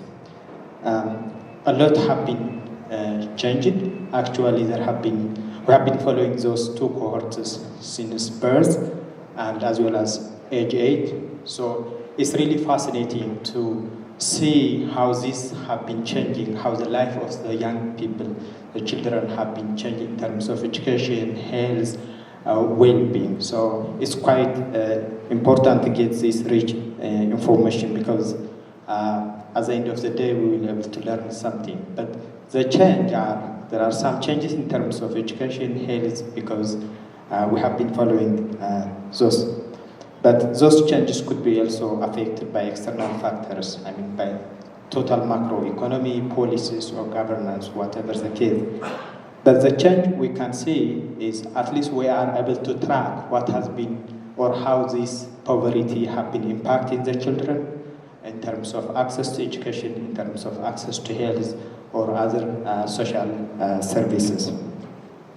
And in terms of intergenerational transmission, whether we have some evidence, whether malnutrition, women also give somehow stunted children or whatever. Yes, we have been doing this, I remember at least until round 6, we have been connecting because about 19 or 20% of the older cohort have been married. And about 5 of them or 6% of them have had children. So we are able to connect the correlation with a woman who had been malnourished at the age of 8 is also giving a child who is underweight or at least with some underweight or wasted. So there have been about 16% correlation. The probability that a woman to give the same malnutrition child is about 16%. That is the correlation we found in our estimation. I'm not sure whether this has been included in this round, but that has been in the previous round. Probably with the lack of progress coming from Ato Fekadu, we do have different policies, guidelines, obviously the declarations, that's one of the most recent one is the Sokoto one, obviously. But what has been, I mean, there are many things working in this lack of progress. Just, they have been raised, I mean, lack of awareness, it could be lack of proper policies, it could be lack of resources, it could be, it's coming from different directions. So there is no very specific factor that triggers this lack of progress over a long time. It comes from different directions and it needs quite a multifaceted approach to tackle this progress. So both demand side and supply factors are working here. We take the Young Lives fact sheet as a comment, so it's well taken.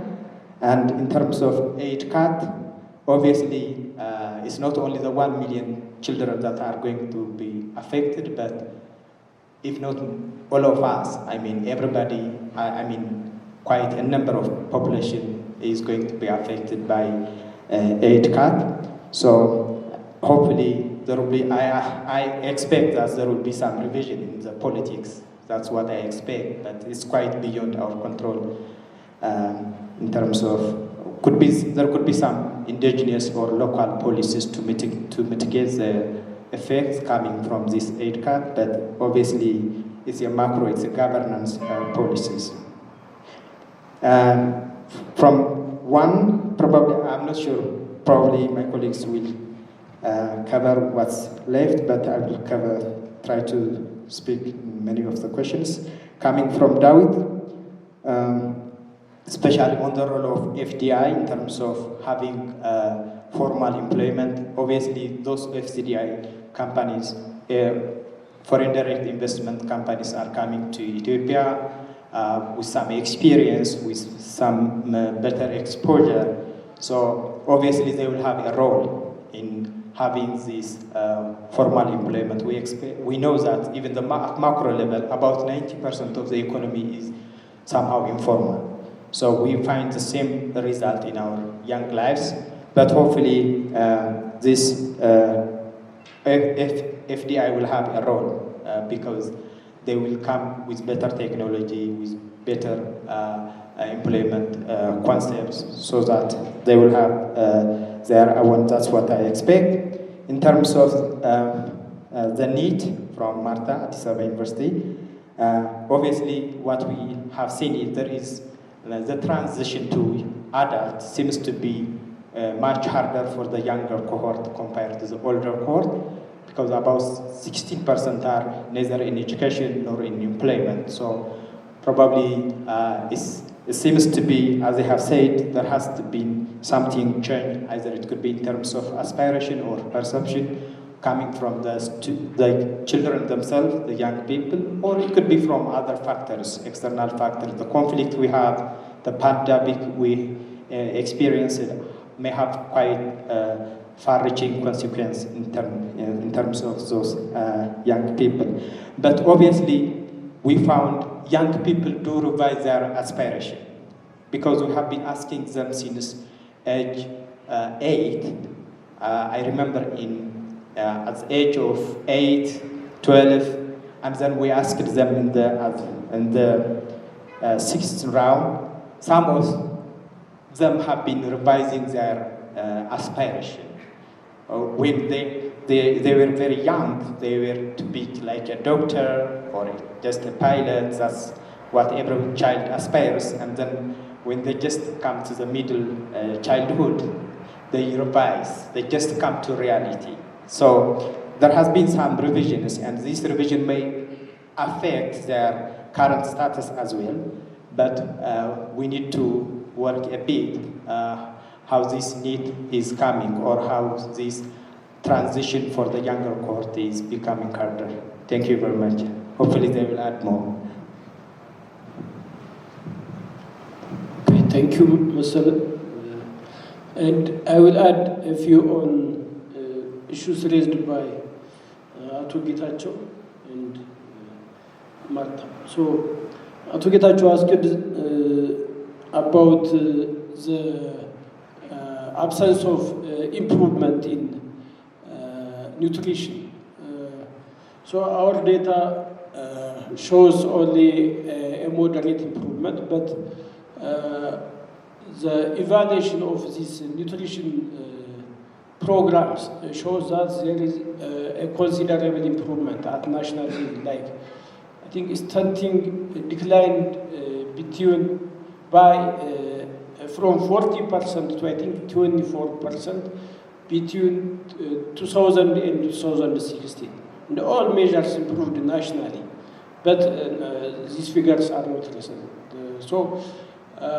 But still, those figures were below the targets. The targets were not met. And our study area sites are largely from the food insecure areas, and our figures of malnutrition are a bit bigger than the national level. So I think one reason for the lack of this nutrition, lack of the absence of attaining this is, I think, lack of knowledge itself. So farmers, like these households, don't have knowledge about the nutrition status of the food they are eating. So if a household has like a wheat, then they may roast and eat, and also at the same time they may boil this and eat. So the nutrition from these different types of cooking may be different. So I think there is a limited knowledge about the nutrition status among the households. Our PhD advisor recently found that during drought, households' nutritional intake increased. It is not intentional, because when they substitute one crop for another crop, I think sometimes cheaper crops have more nutrition. So that in addition to poverty, lack of knowledge about this nutrition can also contribute to this malnutrition. So that is what I can say about the lack of achievement in nutrition. And Marta also raised an interesting issue about the high share of youth neither in education nor in employment. I think previously it used to be the lack of jobs that was contributing to the share of youth in neither in employment nor education. But these days, it is a low salary, in addition to the absence of jobs. Even when there are jobs, young people are not able to start working because the salary they get from these jobs is not adequate to cover their transport, house rent, and so on. So I think that this low salary is now these days a major problem. And I think we have in the Young Lives data, we have really a huge module about the fields of studies and aspirations. So we'll explore how aspirations are associated with the limited participation in education as well as in employment. Thank you. Thank you for the questions. We don't have micronutrients in our data. We have diet diversity and others available in the previous rounds. But in this round, we don't have that.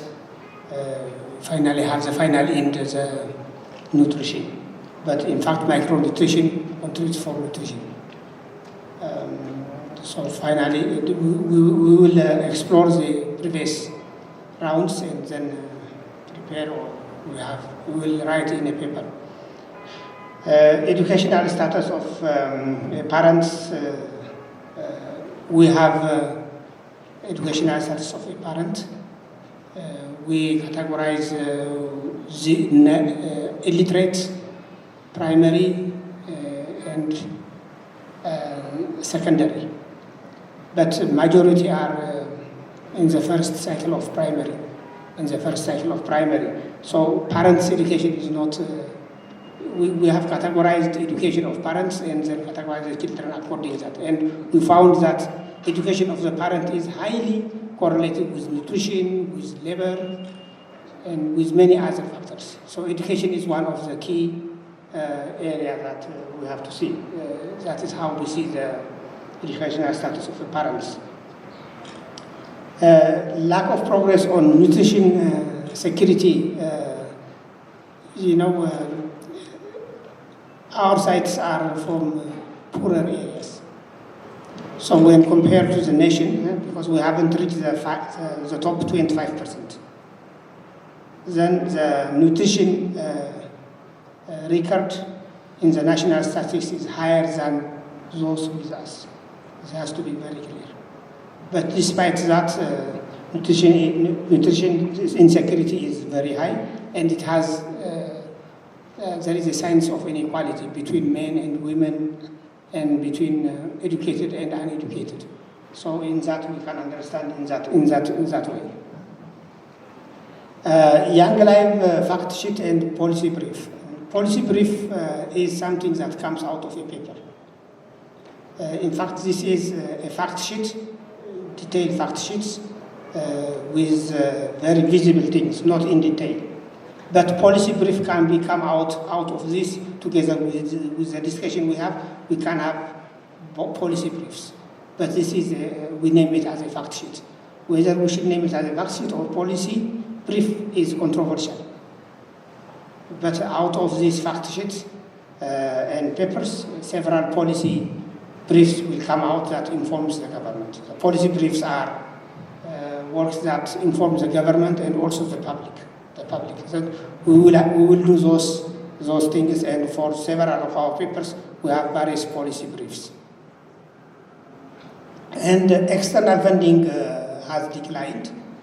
already the USAID has cut the funding, and others are continuing. All NGOs, FCDO, German one, the Canadian one, all have prioritized their funding, and they have moved their funding from aid to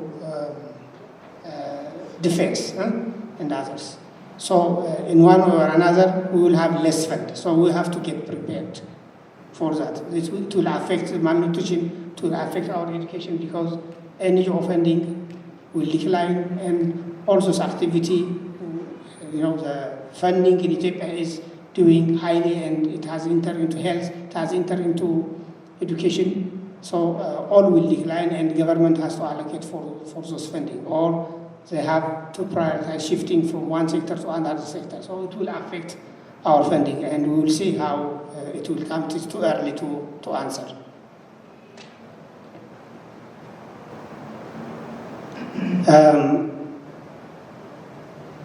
Regarding aspiration, I think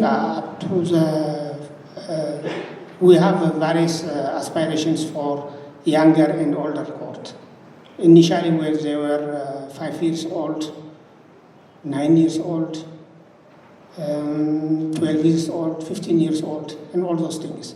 But what we have seen, as Mesele indicated, is that we have seen shifts in aspiration.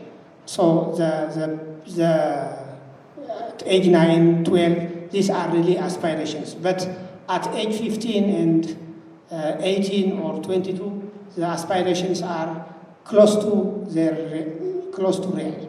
So they shift and then they come back. For example, I have done an analysis on aspiration, and then we have initial aspiration of children, and then when they enter at age 15 and age 19, we see the aspiration, and those who pass the exams and also who haven't dropped out continue their aspiration to be the same, getting university, doctors, and others. And those who have failed in school or who are getting out of school and enter into the labor market, their aspiration become farmer.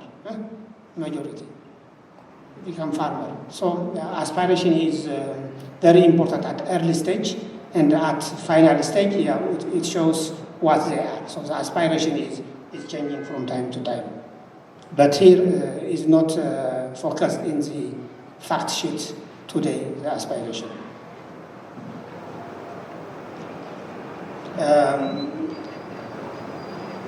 Falling tertiary education and also not in employment not is also increasing. This is worrying, but finally how it is related to socio-economics, how it is related to other factors will be seen in detailed papers that will come out maybe next year. Okay, thank you. I'm Abenezer from the Tigray Regional Health Bureau. Thank you for the opportunity inviting us here for this dissemination workshop. So, the whole presentation is a narration of our nation, and we are seeing our lives being presented, but with the narration is with data. So, I personally relate with a lot of data as presented, as probably could have been one of the cohorts, especially from the older one. So I want to thank everyone working on this project. So the questions I have almost 2 or 3 questions. The first one is related to the mental health conducted. So the mental health, as we all know, has been severely affected in the conflict-affected areas in the nation, especially when we consider also Tigray, one of the heavily affected regions. But one of the questions I have is, the survey seems a flashpoint kind of survey, which they are all asked at that point of survey time, which may not include what they have passing through for the previous years, probably from the previous years in a sense. For example, the data shows Tigray has almost 20, if I got the data, 40% in anxiety, and also the Amhara is also higher. My question is, to culminate, not to confuse you, does the study or the survey asked what they have passed through for the last years? Because the worst times has already passed, so maybe a lot of data could be missed, or it could be misrepresented what really happened to the people who are being observed, or to the cohorts in the Tigray region. So that's my question. I hope it's clear. If it's not, I can elaborate more if you give me more time. The other question I have is also related to the same point in terms of mental health. Is there any way we can know the fluctuation of, is there any detail what happened in the course of the study period itself? From the 6th one to the 7th one, there's a gap, almost 5 or 6 years, and there is a lot of variations.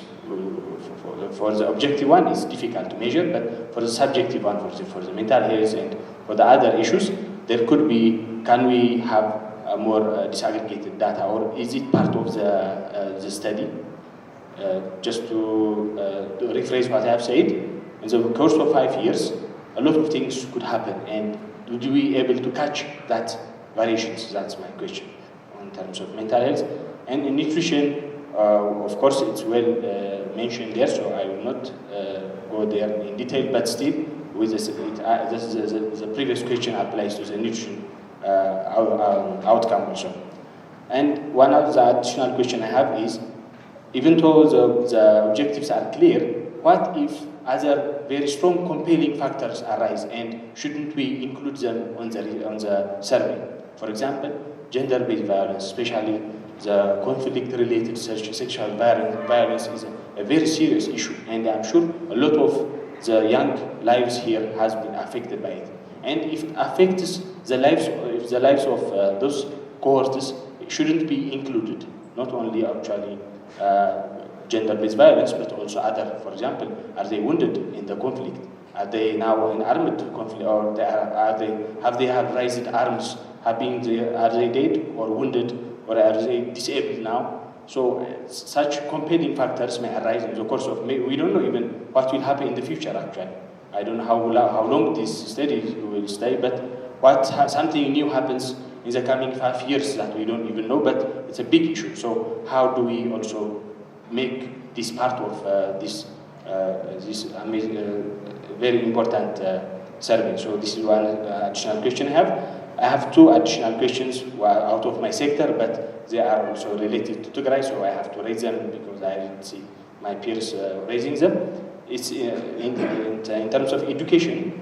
We have seen that almost for 3 years, education has been seized in Tigray, as you all know. So this will permanently lag behind their other peers from the other regions. So this will also affect in a lot of factors.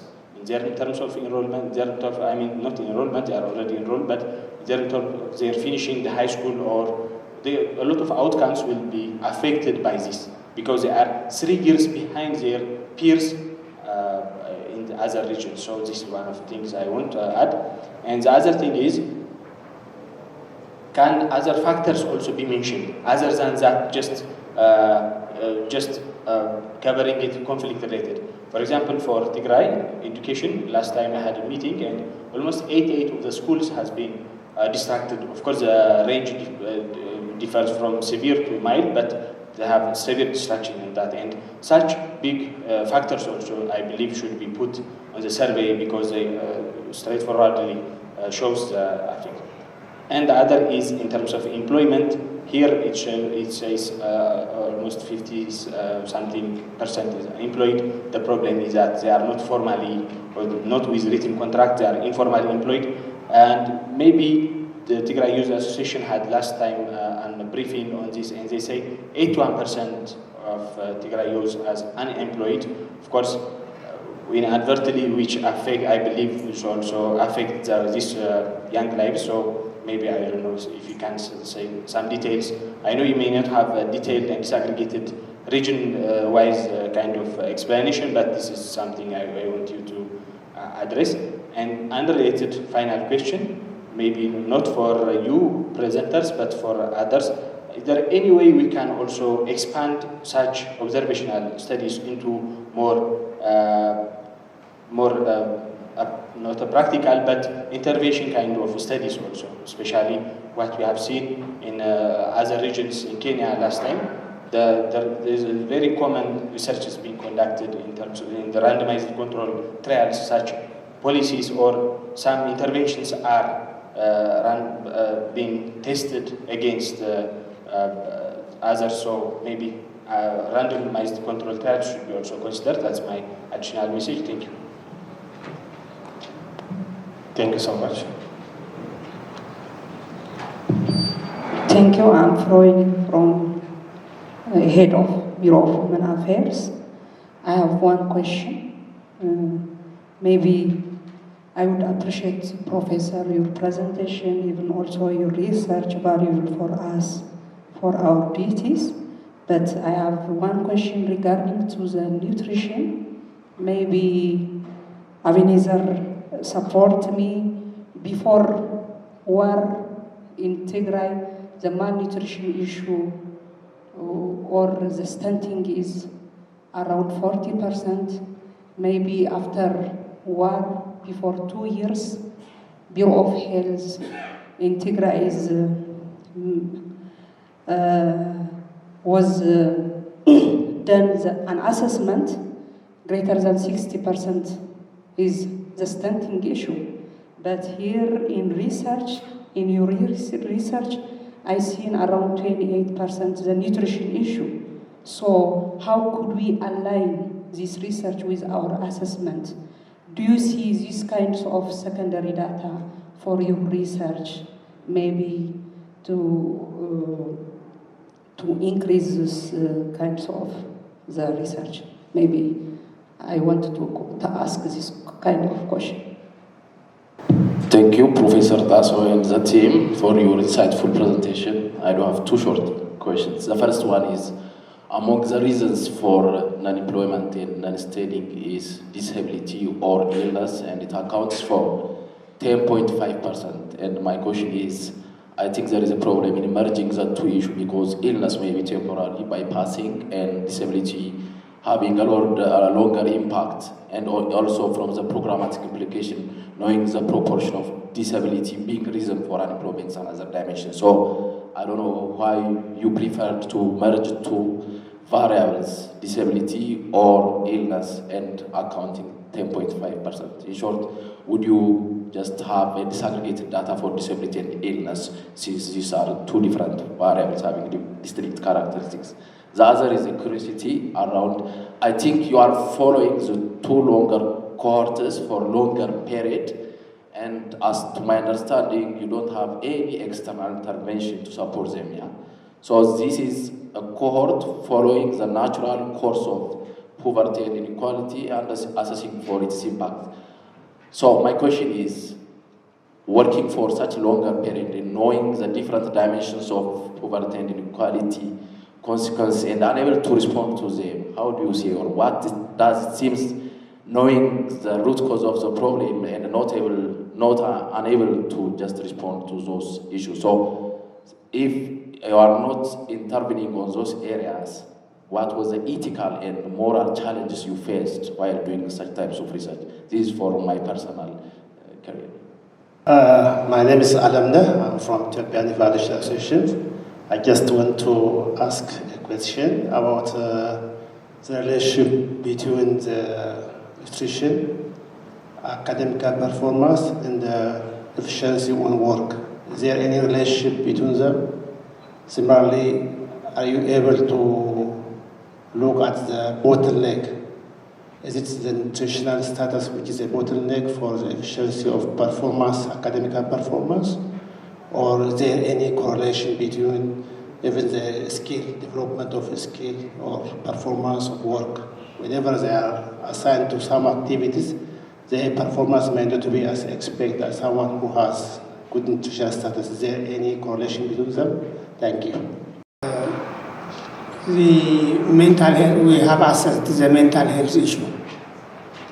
Some of the mental health, the current responses have sometimes long-lasting effect, that the mental health might deteriorate, or some of them are transitory.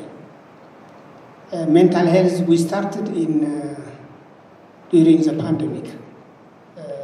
Round 6, mental health measure, we started round 6.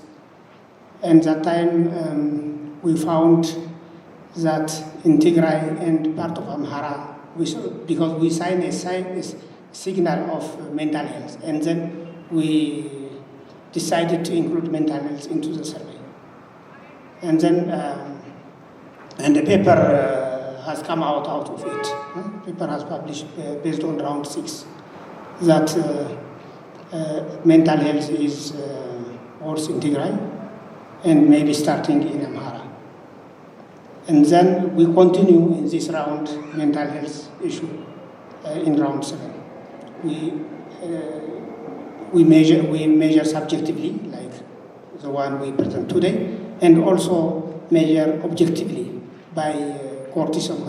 If there is a mental health, there is a hormone called cortisol into the hair. So we cut the hair of the respondent, and now is in laboratory. It's not yet ready for this result. More come out of it. This because we see that the war is coming, and we start people worrying, and we started this one. And then in the first round 6, Tigray is very high, and some in Amhara. And the others we measured, and we found no signs. It's just very small, normal anxiety and depression. And now in round 7 we do it, and we do it in Amhara and Tigray. Still we observe it in Tigray. The war is stopped, but after the war is stopped, still there is a mental health because they have not recovered from their labor market stress, from the problem and others. And in Amhara, there is a war starting, new war, and then it's going. And in the other places, we haven't observed any meaningful mental health. So we will, in the future, we will also continue this one, but when we have this result of the hair, we will have more objective measure and we will see more.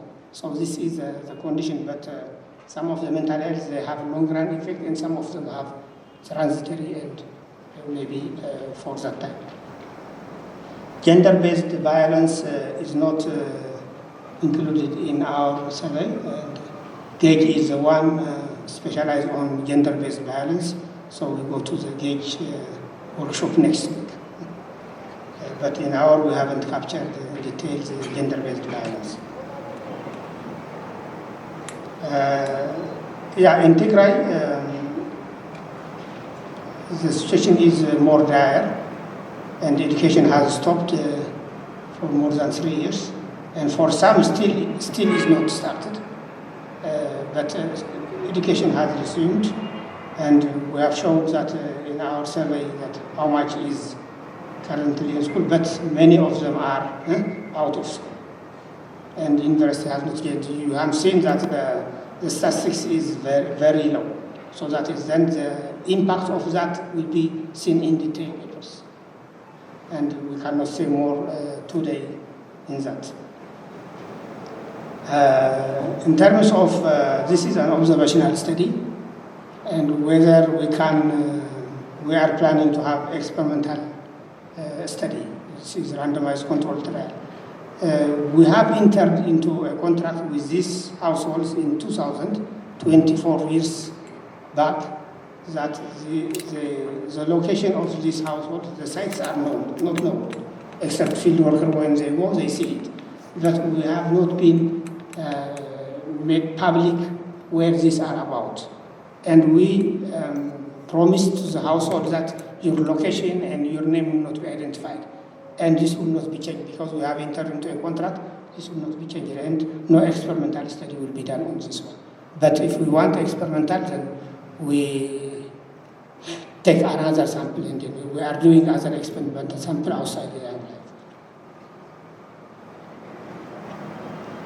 life. We can measure nutrition in several surveys. The DHS done on national level and also for Tigray, and several other organizations do their own nutritional assessment. Because their sample is different, then the results are different.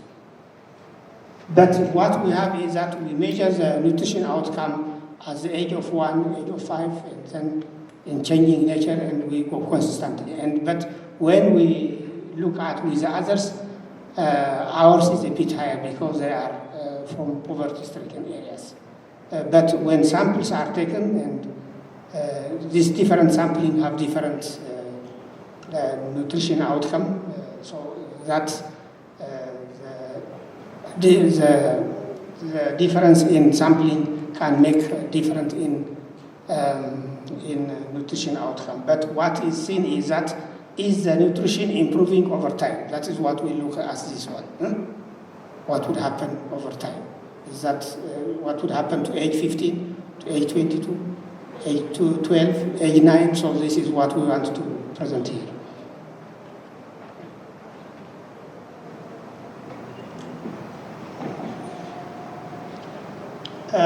Reasons for unemployment, disability, and illness.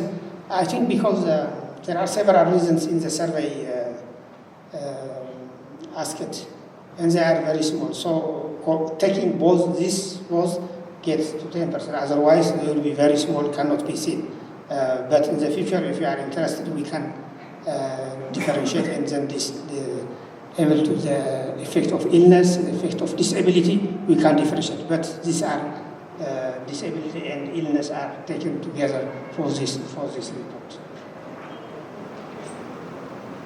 The relationship between nutrition and performance. In fact, nutrition is very important to do your daily job.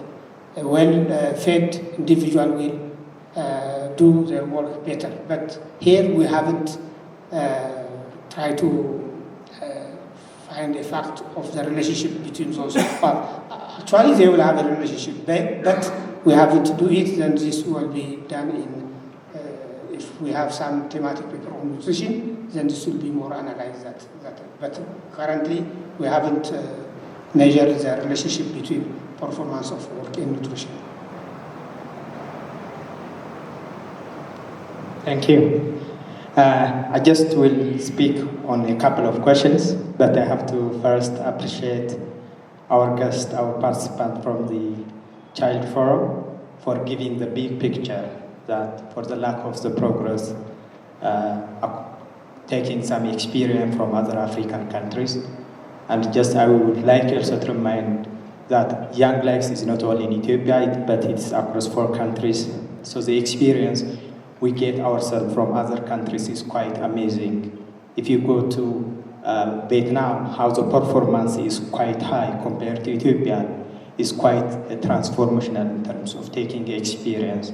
So I really appreciate for giving us this just broader perspective for the factors we have. I mean, there are many factors at play anyway for the lack of progress. So probably, okay. I think many people are asking what is the result for other countries. For other policy brief, fact sheet also be prepared for India and Peru, not Vietnam in this one. So the results are, if we see, for example, education, many are entering into the university. So the problem is far from us. If we get nutrition in Peru, the problem is obesity, overnutrition, not malnutrition. So the difference is quite striking, and we are in the different situations. That's why we don't want to present it. But if you want the other countries' fact sheet, we can provide you can read. And we have the PowerPoint, but we are not there enough to present it. Okay, thank you very much. And in terms of the Young Lives has been merely just following the natural course of the children, and there was no intervention. And what is probably our opinion on this? In fact, there have been some government interventions.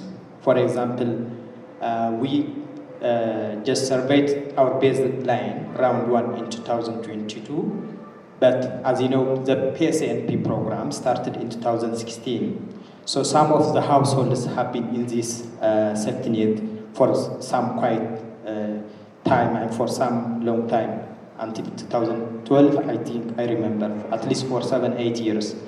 And we have been looking how this PSNP program have been helping households and the kids and the children in terms of these outcomes. So we really found some significant impact in terms of well-being and social other welfares for those who have been in the program. So that's very important one. And in terms of the moral and practical challenge doing this research for more than 2 decades is, as I have said, the journey has been fascinating but challenging as well. Because there might be some ethical challenges, and some of the households may resist for the second, third revisits, and why you are just following us? What do you want us to be? And what we are taking, as some of them may just assume we are just taking for some issues or some sacred. Anyway, there could be some resistance anyway. But we have been very flexible in terms of our approach, and we have been taking quite different, some incentives. For example, in the second round, we take the photo of the kid and the household, and then when you go back in the third round, we don't go just empty-handed, we just take their photos, so that it will just create some environment to engage together and to be engaging in the questionnaire or whatever the case. So, and at the same time, we have been using the same field workers over this course, and that also created some closeness in terms of this process. And in fact, the challenge is because the young people become very mobile in the middle of the survey. Some of them just have been in Gambela or in Benshangul from Addis Ababa, for example, and we have to go there or we have to create some system to approach them. We don't just leave them because they just move it to somewhere else. So the challenge has been there, but it's really fascinating to have been on this course together with the family and kids. And in terms of correlation, did we do some correlation? I think Prof has tried to speak on the work side, but on the education side, because we have been measuring the nutrition since birth, and at the same time cognitive achievement of the kids since 5. So at 5, we try to connect the nutrition with the cognitive achievement. And at the same time, we try to see the dynamism of the nutrition. We measure at 5, at 8, 12, and 15. And I think the narration has to be changed. I mean, there is a call, the first 1,000 years, 1,000 days are important. They are important, but we really change some changes. Some kids have been recovering from stunting at age 12 and 15. And some of them have been just falling down or falling back to stunting, even though they have been non-stunted kids at 5, 8.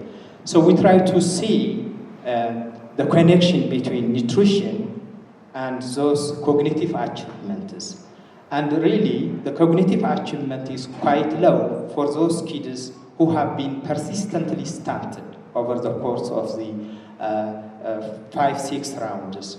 So that's really remarkable. I mean, in terms of the stunting is not only probably in terms of physical or something, but it also affects the cognitive achievement of the kids. That's already, I think we have already published this results some years back, and it's already available online. If you are just eager or if you have out of interest, probably it's available, because the cognitive achievement have been measured probably if you are some with psychology, the PPVT and some measures who are just whether the children are able to identify some pictures or some quantitative, simple cognitive measures. So this has been the connection between nutrition and education, at least what I can say. But hopefully, Kefyalew will add some more. Thank you. So I will respond on selected questions. So the first, Ebenezer raised several questions. They are responded, answered by Professor in Mesele. So you are right. Yeah, these mental health questions are applicable only for a specific period. So when they are asked, like in the past 7 days or in the past 1 month and so on. So the interpretation has to be in that context. And also when we interpret results, just these are symptoms, we are not declaring that these are mentally ill. So we say they are symptoms of this mental illness. And for the objective measures, as Professor said, we got all the ethical clearances and also get the respondent's consent and we get the samples. And now they are in the lab. So when the results come out, we'll share the findings with you. The second question you asked, there can be many changes between rounds, and I think this is the advantage of this type of longitudinal data. So between survey rounds, we ask like education history, like between the previous round and this round, at what grade were you in this year and so on. We ask in each year, and if they drop out, we have to capture that here, and if they re-enter, we ask also we capture that information. We also ask job history in each year, and also asked about fertility history between the previous and this round. Migration history, has the individual migrated to another place between these years, and where was that, what was the reason, and so on. And also, we asked detailed information about conflict experience, and in the conflict experience, we have information about this gender violence, such as rape. So I think that sexual violence is part of this conflict experience, like destruction of assets, disability due to conflict, displacement, and so on. So we captured all detailed information between the rounds. And you shared me a very interesting figure about education gap in Tigray. I participated in the pilot survey for this round in May 2023. During that time, it was like after 7 months after the preparatory, and it was 2 years gap between the other parts of the country. It was 2 years gap. And I think in October 2023, we conducted gauge survey. And during that time, it increased to 3 years. So the figure that you are sharing with me and what we found in our surveys exactly the same. So after the conflict, re-entry or resumption of school was so slow in Tigray.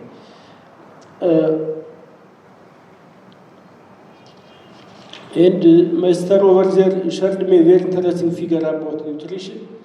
So ours is only on those specific age groups that we have been following.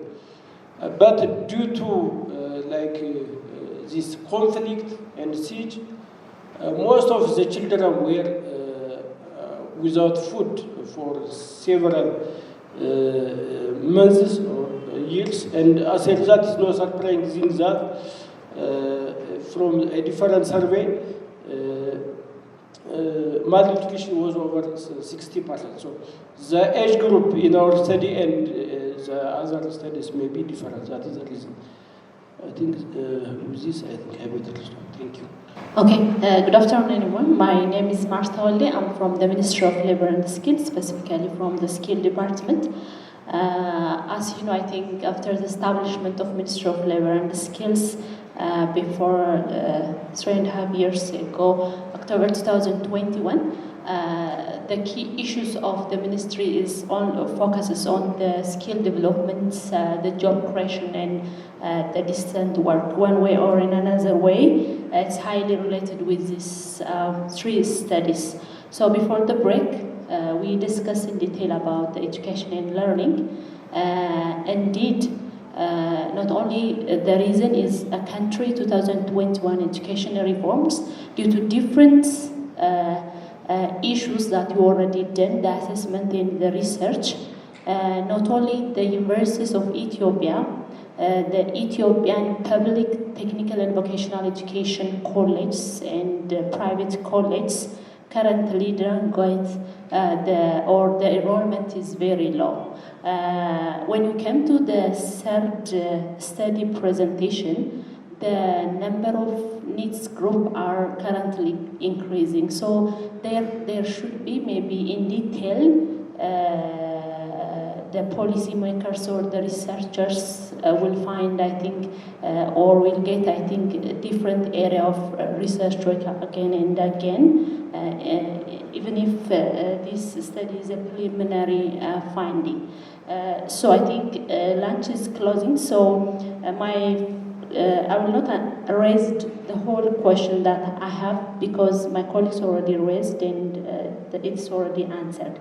But for a clarity, while you are presenting on the third study fact sheets regarding early life inequality, there is a difference between married women who have child and unmarried and childless.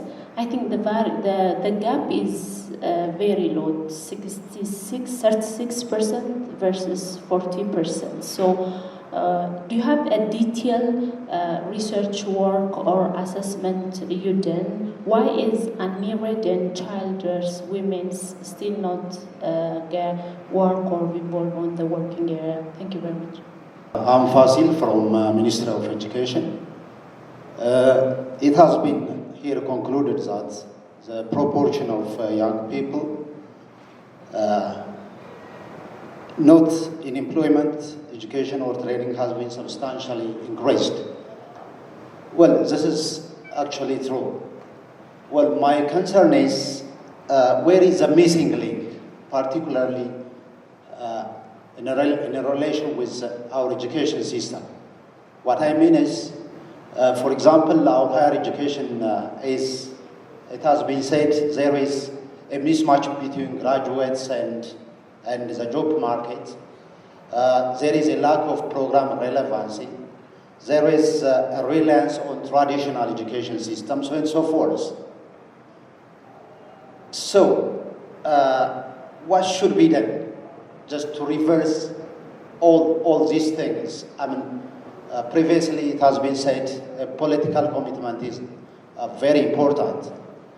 Is that really enough to change our education system and to increase our employment? So I want you just to say something on this. Thank you. Thank you very much. Working up from Gage. Just one clarification and one maybe a kind of reflection or suggestion. The findings showed that there was a high employment rate in Amhara and the XSN and PR. Why? Is that related to, for example, migration for work? Because we know that historically there was high migration from southern regions into different urban areas in search of jobs. So if the data is there, it's good to hear any findings related to that. On the mental health, particularly related to the conflict-affected areas of Tigray and Amhara region, the findings clearly showed that there was very high mental health problem. Our Gage recent study also shows that mental health was very, very high during the conflict and even in the immediate conflict period, particularly in Tigray region and also in northern Afar. So this is alarming, and it needs an immediate interventions from decision makers, both government and non-government, to deal with high traumatization situation of young people and other adults. So in your recommendation, I haven't seen these kinds of recommendation. Just you suggested that it needs further studies in relation to the conflict, but the data was already enough to provide practical recommendations on how and what to do with the trauma situation. So it's good if you are interested to include that in the final sheet or in the coming publications. Thank you.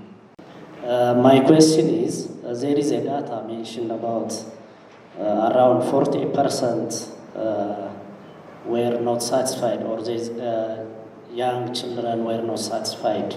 So what is the cause for this dissatisfaction? I think some reasons have been mentioned, and what measures should be taken in order to reverse this situation? And the other question is, what is the relationship between formal and informal employment opportunity for the youth so as to be employed? Is there any data that or findings? Thank you. Thank you so much. Let's give the Endale team to respond on these points.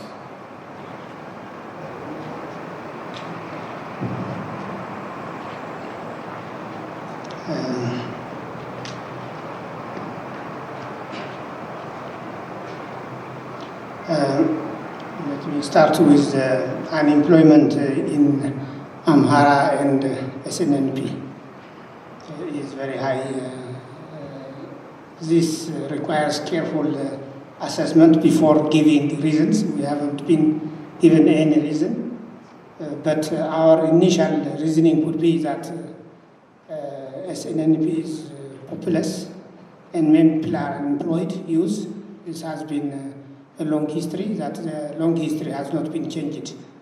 With Amhara, we can give the conflict could be one reason, but this requires careful assessment, and we cannot give reasons in these factions.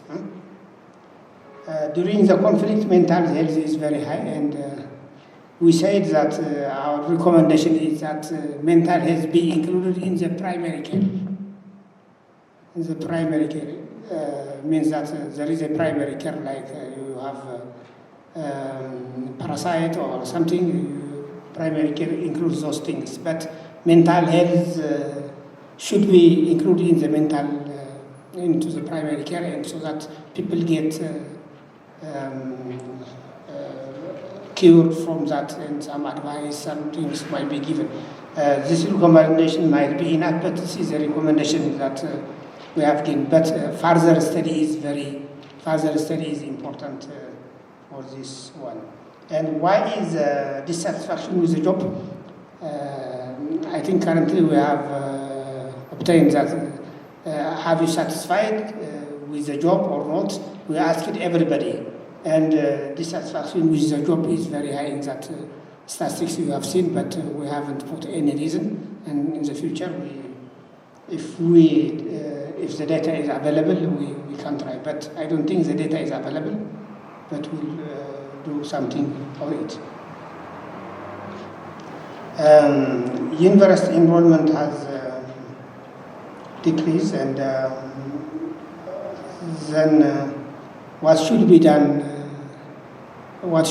And this is how to improve university enrollment, and getting education quality is the key to this point.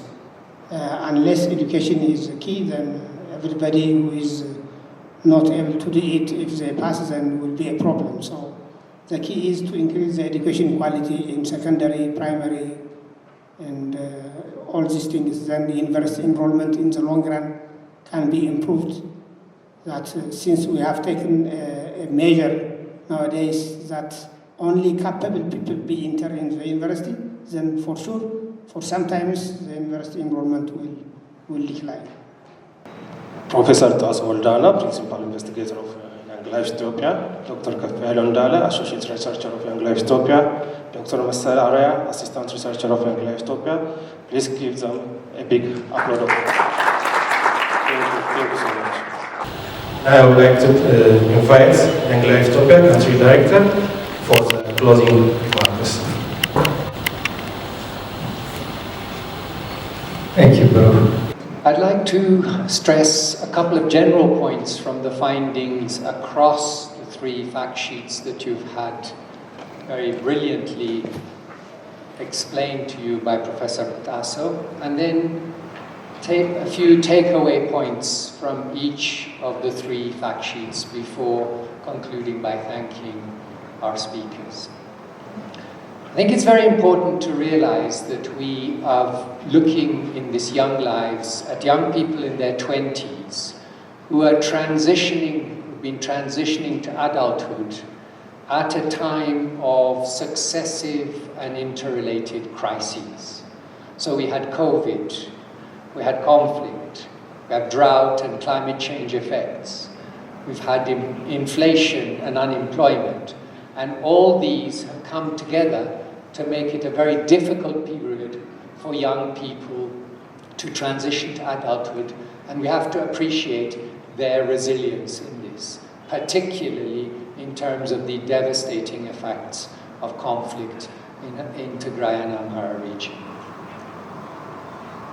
A second very important point is that the Young Lives research following these young people from birth and early childhood through childhood, adolescence, all the way into young adulthood, tells us that early inequalities, whether it be in terms of access to education, nutrition, health, have lasting effects into adulthood, meaning that the need to invest in early life opportunities and capabilities is particularly important. And I think we need to take away these important points of transition to adulthood in a period of multiple interacting crises, and how early life inequalities are having long-term implications and consequences into adulthood.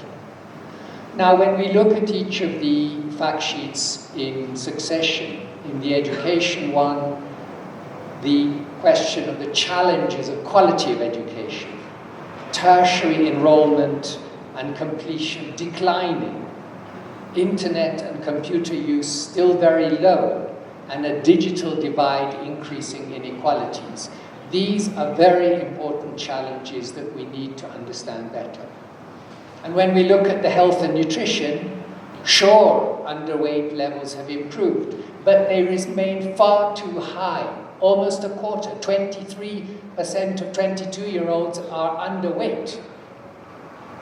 And when we look at mental health, a fifth of young people facing anxiety, and this has increased from 15% in 2020 to 20% in 2023. So we need to deepen the analysis of understanding the reasons and what can be done to change this and to improve policies and practices about this. And when we look about the third fact sheet in work and family lives, my colleagues have talked a lot about need, not in employment, education and training.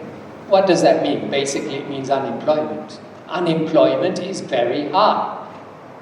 Job quality is very low. And when we look at the gender side of things, it is also very worrying.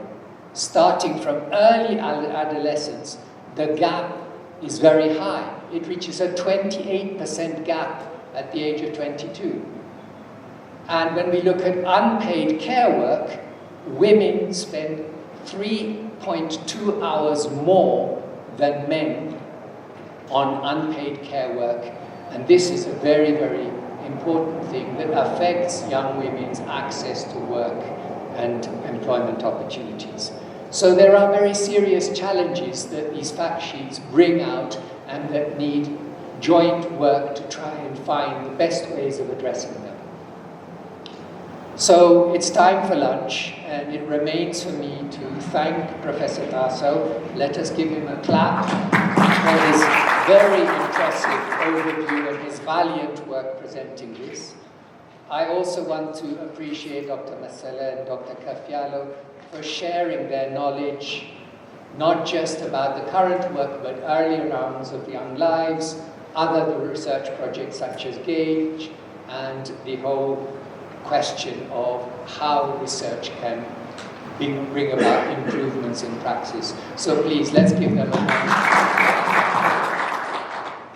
And third, and most importantly, I want to thank all of you as participants for your very active and lively participation and for your very interesting and challenging questions. So participants, not just from the federal and regional and local levels in local government, but also from international and national NGOs and development partners.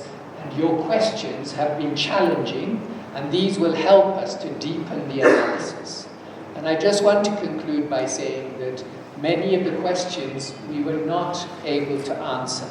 And the reason for that is that this is a first preliminary analysis at a high level. And this requires much more in-depth work, particularly in terms of the longitudinal effects. So watch this space, look at the website. The fact sheets are available on the website, including the ones from the other countries. So you can look at those to find out more details. And finally, I would like to say that we've just completed the Qual6, the qualitative 6th round research, and Dr. Isaac is here who's been leading that.